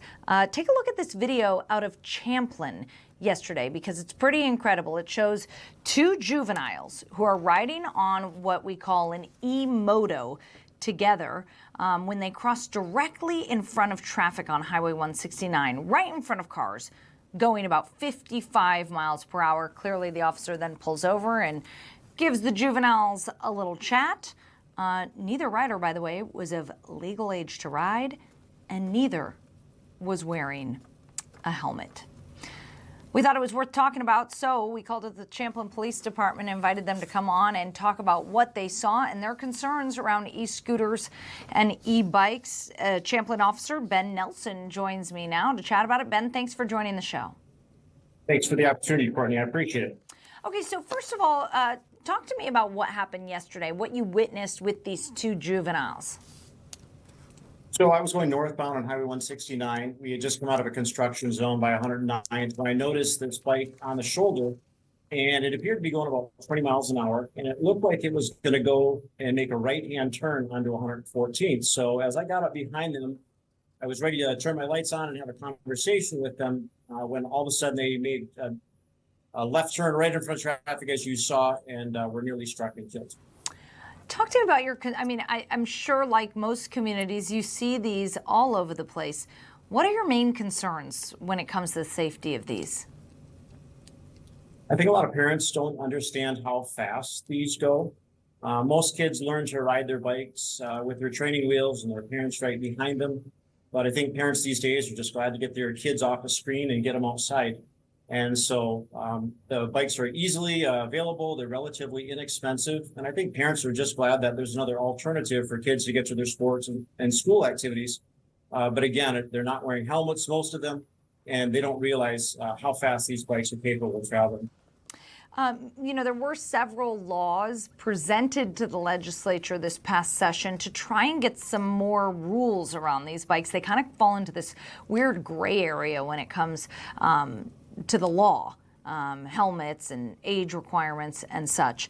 There was no significant e-bike law passed this session. What would you like to see happen to kind of rein this behavior in? I think cities are taking the initiative in this. They're passing some laws. For example, in Champlin, it's required that e-bike riders under the age of 18 wear helmets. So on a local level, I know cities are taking those steps. Ultimately, though, it's one of the things that we can educate parents about this. We can do our part to enforce. But ultimately, these kids have to take personal responsibility and just realize how dangerous these e-bikes can be. A big holdup in the legislature is that lawmakers, it was hard for them to distinguish between electric bicycles, with pedal assist, and these e-motos. And how do we classify each one to make the law clear? Do you come up against that as well?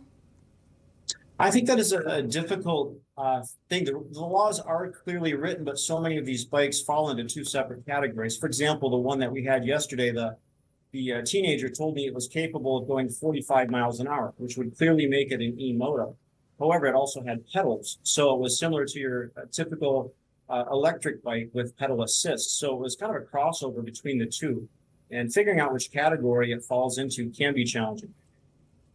Yeah, and it sounds like lawmakers did arrive at a decision that the pedals is what makes these different from a bicycle.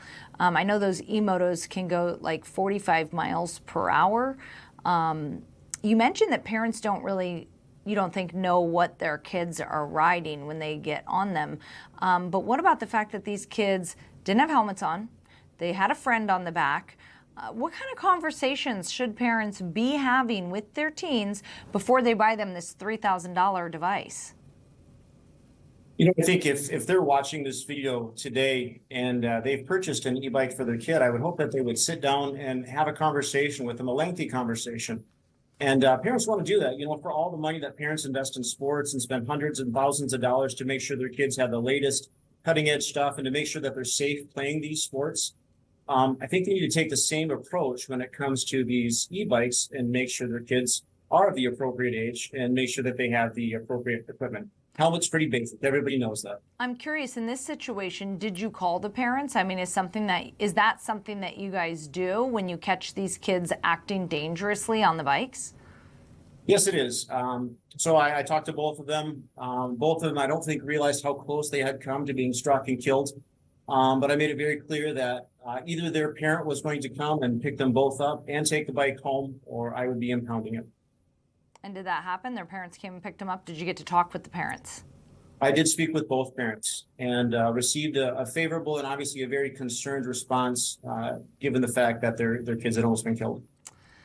Yeah, we're just seeing so many injuries with this.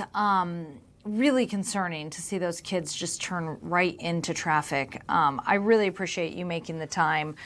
Thanks so much. And thanks for the hard work that you guys are doing there in Champlin. Officer Ben Nelson with the Champlin Police Department. Thanks so much. Thank you, Courtney. Have a good day. We're going to take a quick break. We'll be back after this.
Welcome back. Thanks for joining us here on All Day Live. Happy Wednesday, everybody. Halfway through the work week. We made it. Halfway through. Meteorologist Erica Mrazek joins us now. So if you could get away from work and step outside, man, what a beautiful day. Just very average temperatures, but the sun is shining. I love it. It's really nice outside. It's pretty mild, not too hot, not too cold. So it's a perfect Goldilocks day, at least in my opinion. But overall, it's partly sunny, just a few clouds out there, but nice and dry. So area of high pressure over our region, keeping the area rain-free, but just towards the south, though, there is a low pressure center, so that's allowing for some cloud coverage here, bringing some rain to places like Nebraska and Iowa, but this is just going to keep scooting towards the east throughout the afternoon and evening, and it's going to stay away from our neck of the woods in terms of showers, but a little bit of that cloudiness at times. Overall, though, past 3 hours, not much has happened. The weather is pretty similar to yesterday's, actually just a touch cooler and just a little bit cloudier too, but less breezy.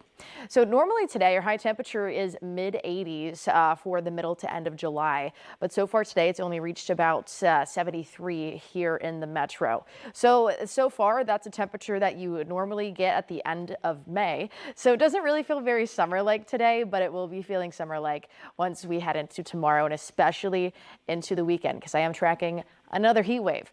Right now, though, temperature is in the 70s and 60s. It's actually slightly warmer towards the north and the west because there's more sunshine in places like Bemidji, Detroit Lakes, 73, 74. But here in the metro and places south and east, there's a few more clouds. So it's more like 70 to 71 here.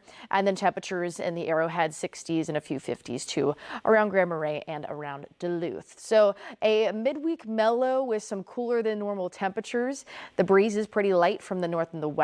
Now the wind's going to shift tomorrow, so is what's going to give us a warmer day on Thursday, where temperatures get right to where they should be this time of year. So highs back in the mid-80s on Thursday. Also for Friday, and then by your weekend, it is right back to where we were 2 days ago with highs in the 90s. So we are getting another heat wave. It's likely to last through the weekend and even into the start of next work week. So if you like the hot weather, it's going to be here again shortly. Just a short little cool break from the heat for the midweek, but then right back up to those hot temperatures. And then in terms of chances for rain showers, overall it's pretty dry, but there is the small chance for just a few isolated showers way up north tomorrow. But better chances are going to be on Friday, also way up north for a few showers and perhaps even some thunderstorms too during the afternoon and evening. But outside of that, it's looking pretty dry. So for a lot of the 7-day forecasts, I just have a mix of some sun and clouds and that warming trend, Courtney, as we head into the weekend and the start of next week. So the last couple days of July. All right, the heat returns. Prepare for that. Yes. Get your fans back out. Get your personal, spray devices out. I saw a lot of those when we were going through the heat wave. When we were at kids events. Yeah, I went to Minnesota Yacht Club this past weekend, and there were so many people that had those little fans that spray water. What I need to invest in is one of the ones that goes around the neck. Oh, I don't think I've seen those. It goes around the neck, and then there's 2 fans on each side. That's nice. Yeah. But the old school just spray bottle works for me. Yeah. Let the mascara run. Who cares? It's hot out. Or not even wear any, honestly. Yeah, I'm with you. We got told in Australia growing up, like kangaroos do, if you lick your wrists and the moisture evaporates off your wrists, that actually cools you down. Yeah, sometimes if I have a water bottle, I'll put water on my arms if I'm like really hot. It's a thing. That's what kangaroos do. Yeah. If it's good enough for them, it's good enough for me. They know what's up. Okay. Try it, Courtney. Courtney just never knows what's coming when I pop up. Yeah, I'm like, here we go. Scared. Here we go. We are now learning our beat the heat techniques from kangaroos. No, but it's true, because if you're overheated, the 2 best things to do are to be wet and then also to be somewhere windy. Hence, those fans that we were just talking about. But licking yourself? Yeah, kangaroos can't carry around a water bottle or a spray bottle. Yeah, exactly. So. Thank you, Erica. Thanks for defending the roos of Australia. You know maybe what it is? one day they'll evolve to put one in their pouch. Yeah, maybe. They could. They're the one animal that could bounce around with a water bottle. They don't have any water bottles or running water in Australia, so they just have to lick their wrists.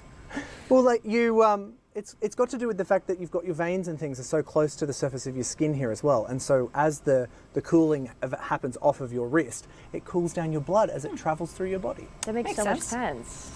So if you're ever stuck somewhere and you don't have your fancy little fan that goes around your neck, Courtney Godfrey, your bougie neck fan, just lick your wrists. You'll be fine.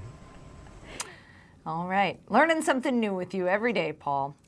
Speaking of weather, on Monday night, we talked about these tornadoes that had passed through Wisconsin. We now know that there were 3 tornadoes confirmed Monday night in the Green Bay area. of Wisconsin. I wanted to show you some video that we got in that show these twisting clouds just looming over Wittenberg, Wisconsin. Wittenberg is located in Shawano County. It's about 30 miles east of Wausau and 65 miles west of Green Bay. But this footage was posted to Twitter by someone who said that they saw the dark supercell hanging in the sky Monday evening.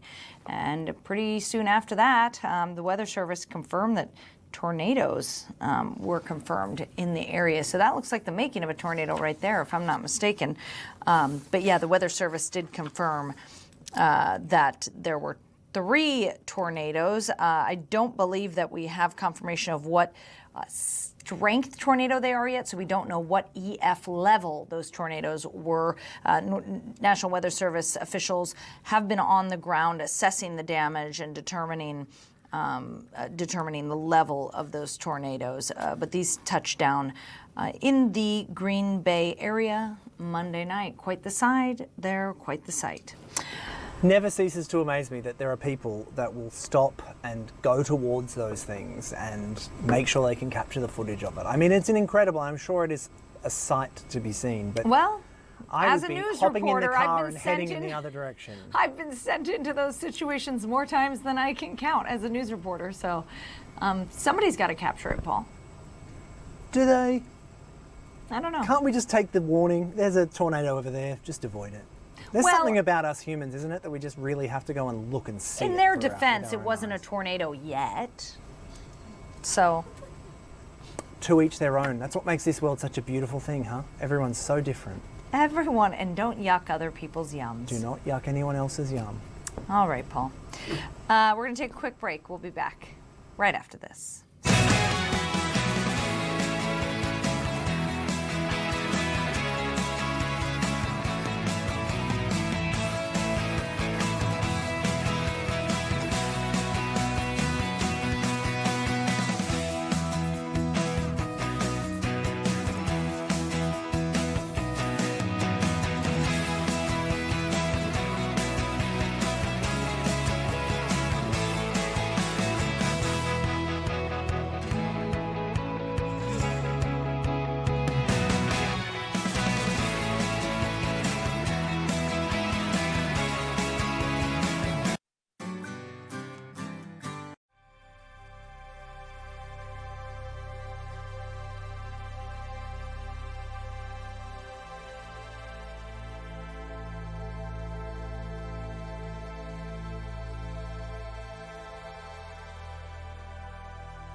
back. Thanks for joining us here on All Day Live. This is the portion of the show where we like to take a look at things that are trending on the internet. Sometimes we're a few days late because we just don't have the licensing.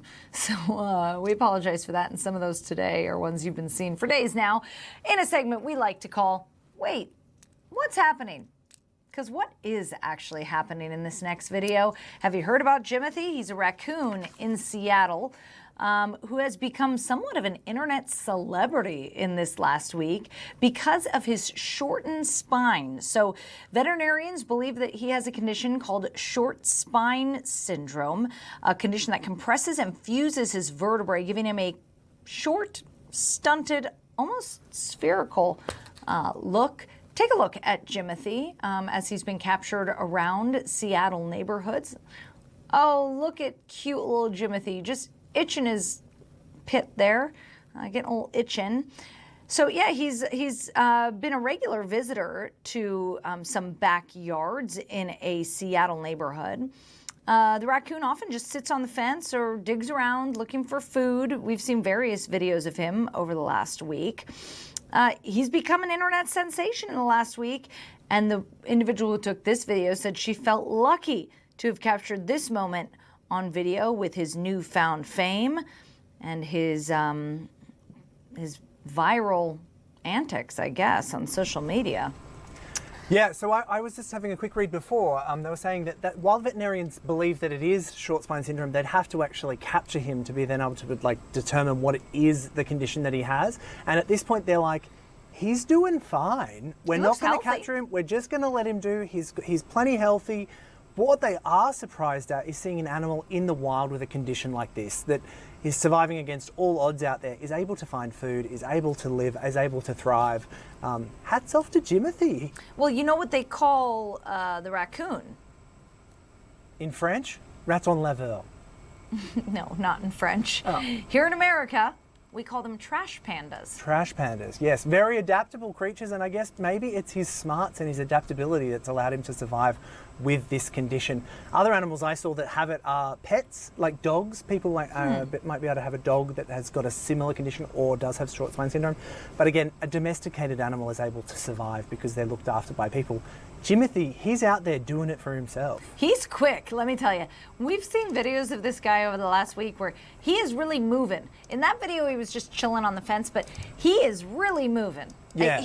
And his look, he looks almost like he's like a mix between a possum and a hyena. He kind of has a hyena look to him. He does kind of like hyena, possum, and like a monkey. The way that he moves, it looks very monkey-like. Anyway. I think the other thing that kind of disconcerts people when you see it, because when you imagine a raccoon, you imagine that big tail.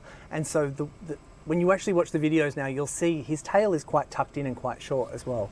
Well, it's probably an adaptation from his condition. Well, Jimothy has become so popular in his home state of Washington that he made a surprise appearance at the Seattle Mariners game over the weekend. So let's roll that video.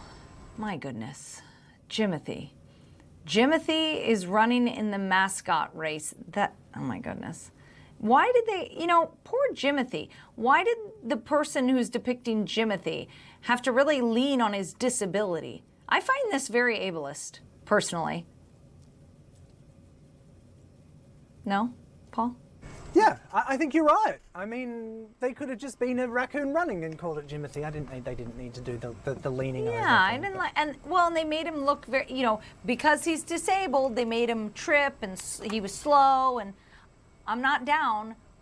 It's very much fitting a narrative that disabled people and disabled animals cannot move as well as other people, and I'm here to tell you that ain't true. Well, Jimothy went on to win the race. He did go on to win the race. He did go on to win the race. Good for Jimothy. He's found internet fame, and now he's also won the mascot race at the Seattle Mariners game. It sounds like we do have Andrew Dukowitz on the line. So Andrew Dukowitz, of course, works for Sports Illustrated. He's also a reporter with Zone Coverage. And this is big news today. The Lynx star Nafisa Collier made her return to the court, her first game all season. She's been playing in this game against the Seattle Storm. Currently, the score right now, 77-71, so a tight game there. Just got an update in my ear, 82-76, a tight game between Seattle and Minnesota today. Let's bring in Andrew Dukowitz to the show. Andrew, thanks for joining us. Yeah, always a pleasure. Thanks for thinking to call my way. And Nafisa Collier just hit the shot to put him up 6 with about 20 seconds left. So what's she, looks like she was the hero. Yeah, last I checked, she had put on a couple dozen points onto the board. What's her count total now as we come to the end of the game? Yeah, she's up to 24, which is pretty impressive. She started the game off 1 for 7, scored just 2 points in the first quarter, and then promptly goes, math, 8 for 13 for 22 points in the next 3 quarters, scores over a point a minute in this game. It's just like she never left. All right, so she comes into a team that's leading in the league. They've got a record of 21-6, pretty incredible. Obviously led by rookie sensation Olivia Miles. Now, when you talk about a player who's been out for half the season and now suddenly comes back, what does that do to the chemistry on the court? Yeah, I think normally you get pretty concerned about where the pecking order is going to fall of like who's going to be getting the last shot in games, who's going to be the primary focus on offense. I think what makes this so different for the Lynx is just Fee is one of the most unselfish superstars in the league. She really doesn't care if she's taking the last shot. Winning is kind of all that matters to her. And that's kind of been her MO throughout the last 3 or 4 seasons as the Lynx have kind of returned to the, number 1 seed finals appearance, dynasty type of team that they were in the mid 2000s. And I think we saw it tonight where, Fee takes 20 shots, the most on the team. And it didn't really seem like anyone was particularly bothered by that. Kayla McBride still scored 20, which this is now her 8th 20-point game, which is second only to Maya Moore in consecutive 20-point games in team history. Olivia Miles, still got her numbers, 13 points, 6 assists. Courtney Williams got her shots up, and I'm sure there's going to be games in the future where Fee is not shooting it 20 times, but they needed her to kind of take control of the offense tonight, and she was able to do it. So I'm not saying there isn't going to be bumps in the road or chemistry issues, but I think when you're looking at the personality that is Nafisa Collier, it sets up for a really good return to the roster. Of course, she had ankle surgery on both ankles in the offseason that took her out through June. Were you surprised to see her play the entire game? Yeah, I was pretty surprised. She got 22 minutes tonight. That was more than I kind of anticipated. I'm going to be honest, when I saw that she was playing the noon camp day game in Seattle today, I kind of laughed to myself of like, of course, this is when she comes back. It's not going to be prime time against the Liberty. It's going to be noon in Seattle. But, this entire process, the Lynx have been really clear on we want to do right by Fee. She's 29 years old. She's in the middle of her prime. We don't want to risk any injuries or anything coming back that might hinder her career moving forward. And with that mindset, it's really been the medical staff that has been kind of driving all of this. Fee has talked quite a bit recently about just how frustrating it's been that she's being told she can't play, but she feels like she's just about ready. And the coaches have just pretty much put their hands up and said, like, whatever Chuck, their medical director, says is what they're going to go with. So surprised that she played 20 plus minutes, but also at the same time, I think it's a testament to just how well this medical staff has been getting her prepared. Talk to me about this boost. I mean, this is a team that already has an incredible record. They're playing extremely well. Obviously, Coach Reeve has had some concerns about their defense, but otherwise they've been playing really well. Their record shows it. And then they get their star player back on the court. I mean, this is unheard of. This would be like a blockbuster trade in the middle of the season, but they don't have to lose anybody to get it.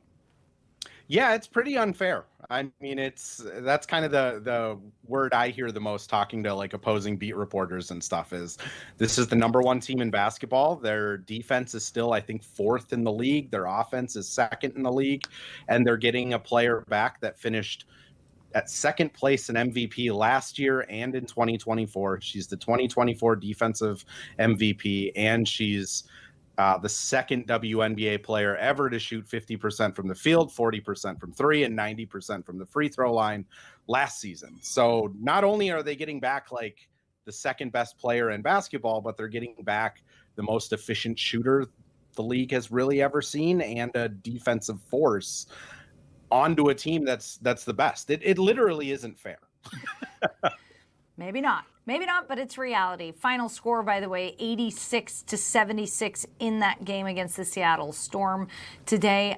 We are going into the All-Star break. A lot can happen in that time. What are you predicting for this team as, when we come back from the All-Star break? What do you hope to see? What do you think we're going to see? Yeah, I hope to see that Fee gets integrated, stays healthy, and this is a team that really kind of propels themselves into the playoffs, gets hot at the right time, starts getting their defense figured out. They have been kind of in this grueling schedule where they're playing 3 games in 5 nights pretty consistently. The hope would be that this break for them recharges them for the kind of final push of the regular season. But it's not going to be easy. The Lynx only have 16 games left in the rest of the regular season, and 12 of those games are going to be against playoff teams. So it's not going to be just a waltz to the end of the season. Again, I would expect there's going to be some kind of ironing out process of bringing Fee back into the rotation. And for the Lynx, it's not like they're going to get a ton of rest this All-Star break. Courtney Williams is an all-star. Olivia Miles is an all-star. Natasha Howard's an all-star. They are all going to be heading to Chicago to take part in the festivities. Cheryl Reef and the entire Lynx staff is going to be coaching one of those all-star teams, so they're not necessarily going to get a break. And Kayla McBride is right now probably the injury replacement for Kelsey Plum, which means she would also be going to All-Star Weekend. So it's going to be a tough end of the season for this team. And I guess the hope is they can just stay healthy and get everything glued together before they run out of time. I brought up that Coach Reeves said she wasn't too happy with their recent defense. Fee was 2024 Defensive Player of the Year. So with her returning, is that a boost for the defense? Yeah. I mean, she's kind of the perfect modern defender, whether it's WNBA or NBA. She can guard every position. She's tall and long enough to give centers fits. She's just fundamentally really sound. Like, her footwork is perfect. Her hand placement is perfect. Like, her coming back, the defense is probably going to get the most immediate boost. And that's despite her scoring 24 points in 22 minutes tonight. All right, Andrew Dukowitz, congratulations, by the way. You're now with Sports Illustrated as well, covering the Wolves, so that's awesome. Yeah, daily pieces coming out for Sports Illustrated. One of the cooler DMs I've gotten on Twitter in a while. So I love that, getting hired through Twitter. They reached out to me on Twitter. That's the world we live in nowadays. I love that. So never let your mother tell you you're not going to meet your husband in a bar, and never let her tell you that you're never going to get a job on social media, because you just proved them all wrong. Thanks, Andrew. Absolutely. Thank you. All right, Andrew Dukowitz from Sports Illustrated and Zone Coverage talking Nafisa Collier's return to the court.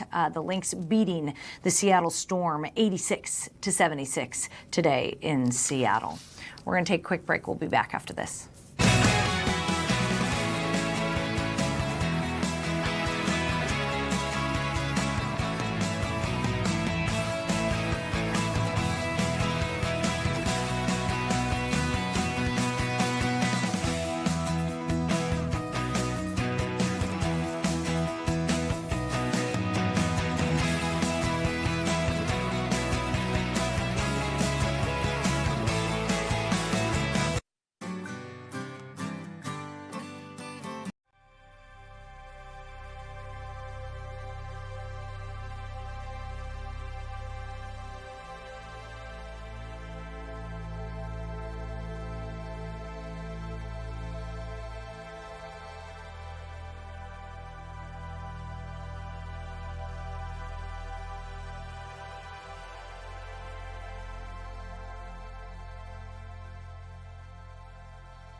Welcome back. Thanks for joining us. Well, as we've mentioned throughout the show, authorities up in northern Minnesota say that they've gotten quite the boost in the last couple days, saying that they've made noticeable progress thanks to lower temperatures and a little bit of clear skies and a tiny bit of precipitation. So they say they've made progress, especially on the southern edges of the fire where homes and cabins have been threatened. All good news. Our very own So Young Kim is up in Ely for us today. So Young, give us the latest. What are officials saying? Hey, Courtney, yeah, just like you mentioned, a bit of good news. That cooler temperature and the rain really helped in the firefight. Incident Command, some members of the Incident Command, they come by every day, we're off of Fernberg Road, and they just posted this public information in the latest. The good news, again, the cooler, wetter temperatures and conditions help the firefight, so the fires aren't too active, but the crews and the numbers fighting the July lightning incident has grown to over 960 firefighters on this effort. The other piece of it is I do want to show you why we're standing here. This is Fernberg Road. So those closures, evacuation orders, those remain in place here. Again, this is Fernberg Road. We're closest to the campfire. And like you mentioned, on that southwest edge of the campfire, which is closest to town, obviously, we're standing here right outside Ely. That's where they have containment lines, and that's where a lot of the focus is. On the Fernberg corridor, the Echo Trail as well, closer to the Bear Trap fire, their focus is really protecting structures, values, property, and life. And right now, crews are getting a better handle on that. The focus is still there. Right now, at this point, what we've heard is 3 firefighters have reported minor injuries, but the crews are hard at work.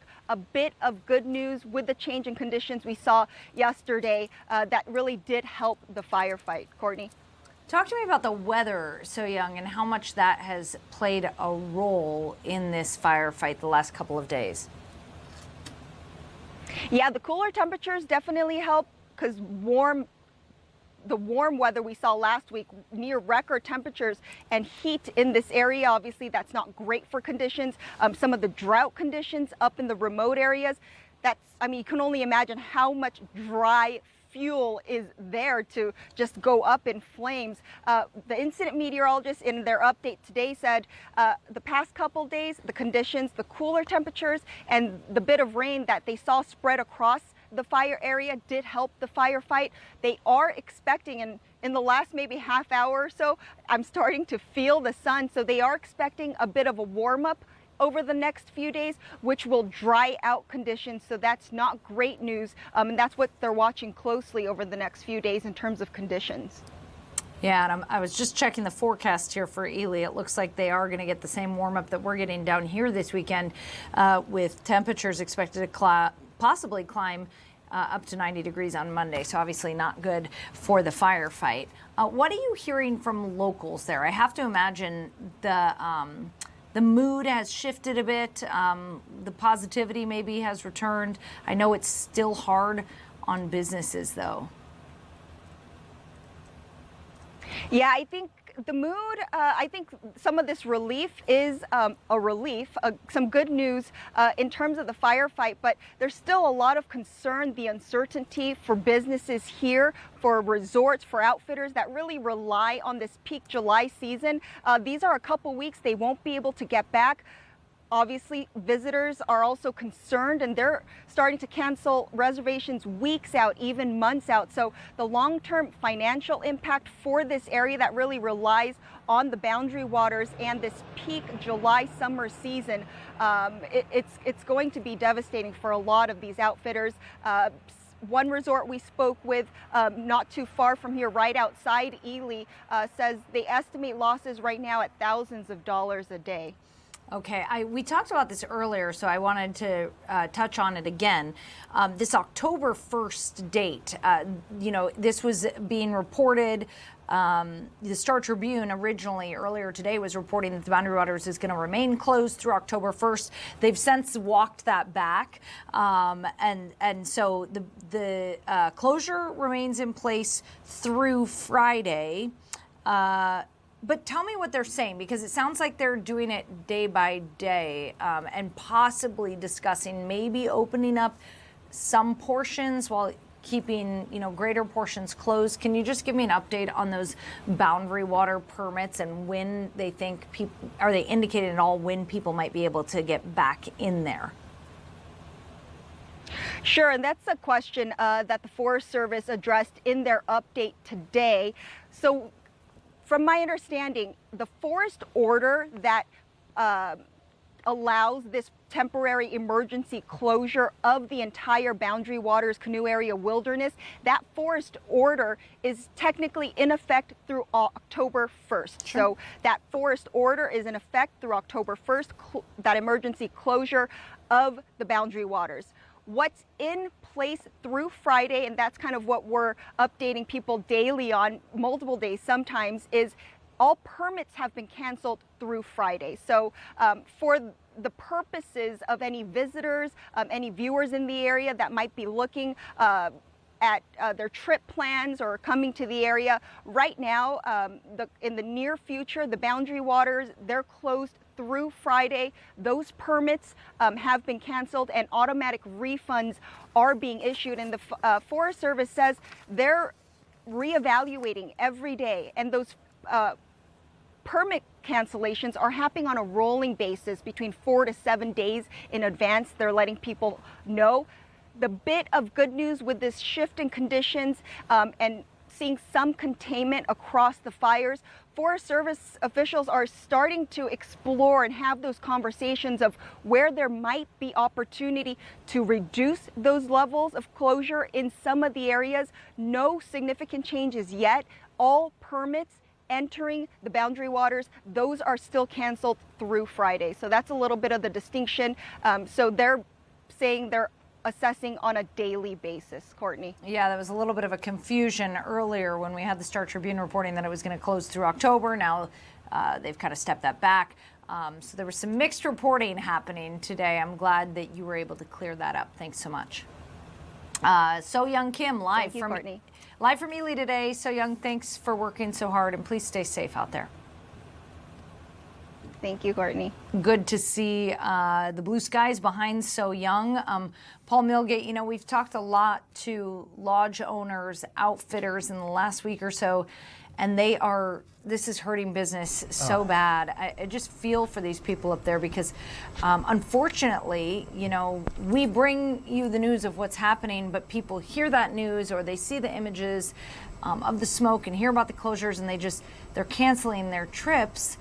Which is really hard on these businesses that rely on the summer season. I mean, this entire tourism infrastructure is built like a house of cards. I mean, trying to just get a permit is hard enough. When you try to go up and do it yourself, it's hard enough.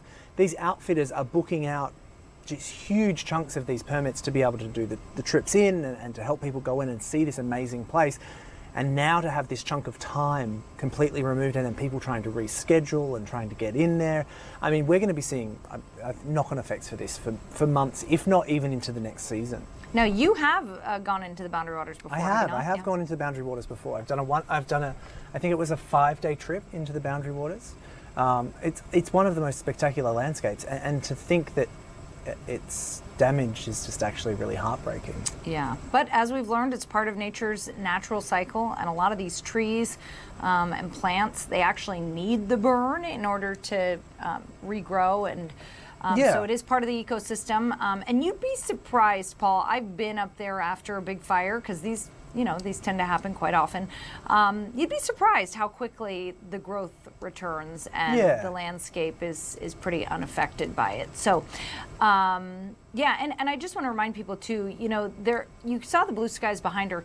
There are plenty of trails, lakes, portage trips that you can do in the Superior National Forest that are not within the Boundary Waters. So you can go up there, and there's still plenty to do in that region if you want to be out in nature, camping or hiking and whatnot. Go to the International Wolf Center. You could go to the International Wolf Center. See the amazing wolves that they've got there. Yeah, those ambassador species. But plenty of, you're in the on the U.S. You're in the Superior National Forest, but you couldn't tell the difference between that and the Boundary Waters. It's much of the same, and that is still open. So obviously check check online before you leave. Make sure you're not going to an area that's impacted by closures. But a lot of that area is still open for business. So. All right, we're going to take a quick break. When we come back, we are going to revisit an interview we did earlier in the show with a professional photographer who has actually been documenting this firefight up north. That's going to be after the break. Stay with us.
Welcome back. The Minnesota Lynx just beat the Seattle Storm 86-76 out there in Seattle.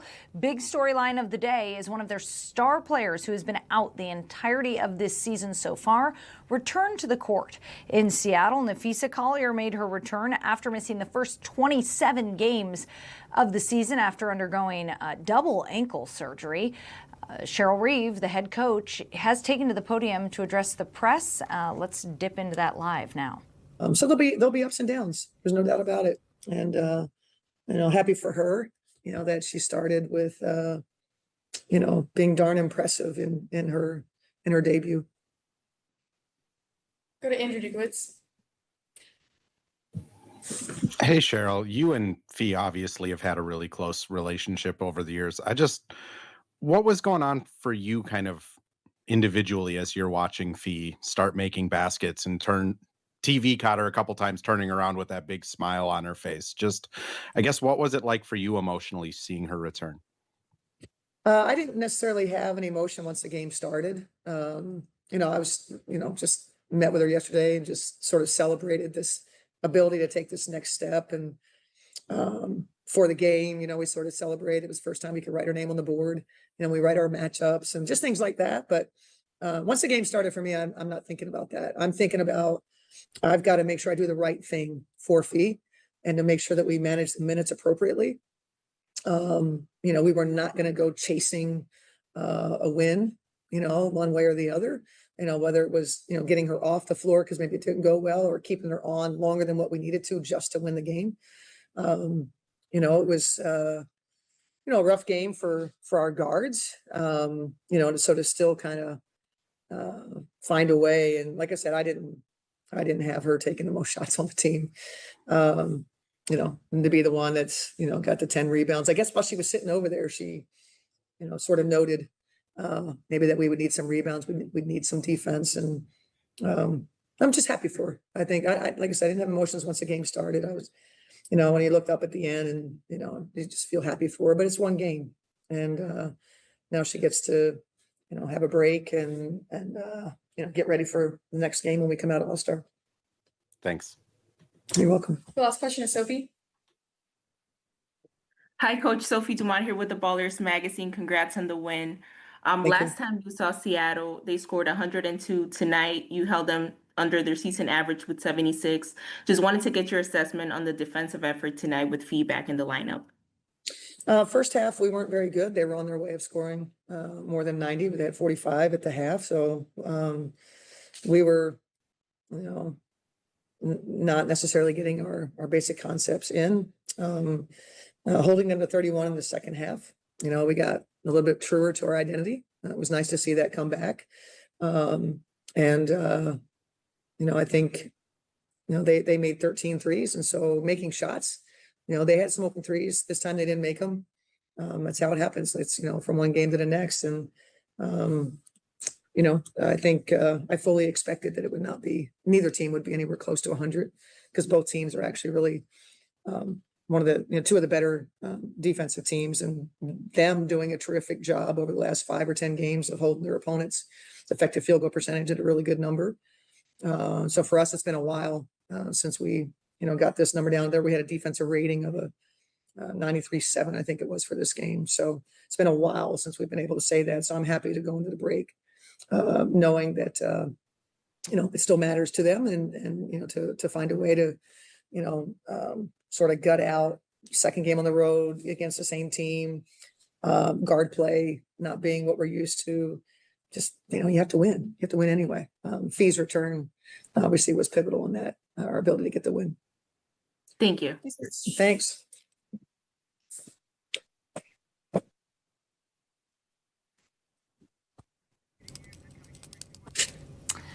All right, that was Coach Reeve addressing the media following the Lynx win against the Seattle Storm. They beat the Storm 86-76, and this was Nafisa Collier's return to the court after missing the entire beginning of the season. She missed the first 27 games while recovering from major ankle surgeries. Some big news, and obviously you could tell Coach Reeve is excited to have her back. We're going to take we're going to go to Erica. I'm hearing in my ear now. So I was going to take a break, but let's just keep on going here. Get a check of the weather. Erica Mrazek joins us now. Erica, an absolutely gorgeous day outside. It's funny, because the heat has been turned so high, my husband texted me in the middle of the show saying, hey, do you want to change those plans? We were going to take the kids to the beach for a beach picnic for dinner tonight. Do you want to change the plans because it's a little cool? I'm like, cool? I think you're a little spoiled with the 90s. 70s is not cool. He's being a little dramatic. Yeah. As long as, you're not going swimming, right? You're just having a picnic on the sand. Oh, come on. My kids always swim. And the water right now, I'll tell you, the water temperature is probably warmer than the air temperature right now. So yeah, I feel like kids don't mind swimming when it's not the warmest out. I feel like they'll go swimming in anything, really. Yeah, especially when the water's as warm as it is right now. Yeah, so I say keep the plans. Just wear a sweatshirt whenever you're sitting on the sand. I don't know. But yeah, overall, it's a pretty nice day. Temperatures are below average. It's even a touch not as warm as yesterday, touch cooler. Area of high pressure keeping the region dry and partly sunny. Towards the south, there's a low pressure center, but this is just going to continue to go eastward through Iowa, miss us, but it is allowing for some clouds in the area throughout your Wednesday. But overall, dry past few hours, some 60s to start the day, now 70s, and definitely not feeling like it is the middle of July. So far the high today, 72, 73, and typically it's 84. So we are about 10 degrees plus below average, and it's the clouds in the southeastern part of the state that are keeping the temperatures in those very low 70s, even some 60s, 68 there in Owatonna. But north and west, there's brighter skies, more sunshine, so it is warming up more there with 75 at International Falls, 75 Detroit Lakes, and 73 Bemidji. And then around the Arrowhead, that's where temperatures get into the 60s and 50s, 54 for Grand Marais with that lake enhancement. And it's feeling pretty similar to that because the dew points are very comfortable. They're in the 40s and 50s. So your feels like temperature matches the air temperature. And it's also not as breezy as yesterday, so it's not super windy either, so you don't have that cooling effect with the breeze. Wind moving in from the north, and that's pretty light, and currently it's 70 degrees. It is super, super nice outside. It feels more like the end of May rather than the middle to end of July. But nevertheless, it's still nice to be outside. I went on a walk earlier today. It was beautiful. There are some people out there enjoying the weather on the dock, doing some fishing. Overall, dry day on the cooler side still. Once you get into tomorrow, though, a warming trend is beginning again. By tomorrow and Friday, the high temperatures are mid-80s, which is right where they should be for this time of year. Then it gets hotter than that. So by the weekend, temperatures get right back to the 90s. So we are starting another heat wave. So beginning on Saturday, expect really warm temperatures, also some warmer dew points, and that's likely to stick around to the end of your weekend and even into the start of next work week. And then in terms of chances for showers, overall, it's a quite dry forecast. Really, the only chances of a little bit of a sprinkle are going to be for parts of tomorrow for the northern part of the region. Very isolated, if any. And then slightly better chances on Friday for northern Minnesota for a shower, a possible thunderstorm, also for the afternoon and evening. But other than that, it's looking pretty dry. Perhaps a couple of chances of some overnight weekend showers, but that's still kind of a wait and see thing as we get closer to the weekend, Courtney. So overall, just some mix of sun and clouds and warmer temperatures on the way. I love it. I mean, I think that the heat is, it's a lot, but at least we got a little bit of a cool down. My concern is I had to look at the forecast for northern Minnesota. My concern is that it looks like that Ely area is also going to turn up the heat over the weekend and into next week, which they obviously don't need when they're fighting these fires. Yeah, hopefully they'll get a little bit of a sprinkle throughout tomorrow, Friday, so that'll help slightly. Obviously need more rain than that. And hopefully the wind stays down. So those two things would make it better than if that wasn't the case. Yeah, let's hope. All right, Erica Morasic, thanks so much. Thanks. All right, we're going to take it to a quick break. We'll be back after this.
Welcome back. We want to take a live listen back into that Lynx press conference as they just beat the Seattle Storm. Nafisa Collier has made her return, and she's talking to the media right now. Take a listen. Everything just falls into place. So just super happy for her, and we're definitely happy to have her back. Oh, thanks, you guys. So cute. Go to Andrew Dickwitz. Fee, I wanted to ask you about K-Mac. She has 8 straight games of 20 points. I think it's second only to Maya Moore. I think it's the second most points over a 7-game stretch, only to Maya Moore. Just, we haven't been able to talk to you a ton this year about K-Mac. Just what has it been about her that's been so important to this team and like keeping them at the top of the standings while you were out? Yeah, Mac has really put us on her back. Like this tear that she's on now has been so fun to watch. Just the aggression and the shot making, the playmaking on both sides of the floor. Obviously, like her offense has been amazing. It's been so fun to watch, like making those threes, driving everything. But I think also on the other side too, like she's been such a huge part for us on both sides of the ball. And so obviously she's a huge reason why I want to get back on the court too. Like Mac looks like she's having so much fun. She's jealous. She's probably an all-star, I'm so right? proud. What'd you say? She's probably an all-star, right? Absolutely. Absolutely. Without a doubt. I mean, Mac is having, as Cheryl said it, like a career year. It's been so fun to watch. We're the #1 team and she's the reason that we're here. She absolutely deserves to be an all-star. Oh, so cute. So cute. We'll go last question to Chris. Hey, Nafisa, welcome back. Thank you. The expectations and projections, the external expectations and projections for this team were, let's say, lukewarm at the beginning of the year. What was it like being on the sideline, kind of watching this team find its identity? And now you get to parachute into a team that's already in first place and has a clear path to being a contender for the championship. I've just been so proud of them. We have so many new people this year, and sometimes that can be tough. Of course, there's turnover from year to year, but we had 2 returners on court at the beginning of the year. And so that's not easy, but the way that everyone has bought into what Minnesota is, just like the blood, sweat, and tears that it took to get here. I see, like Max said, the behind the scenes every day, building that chemistry, the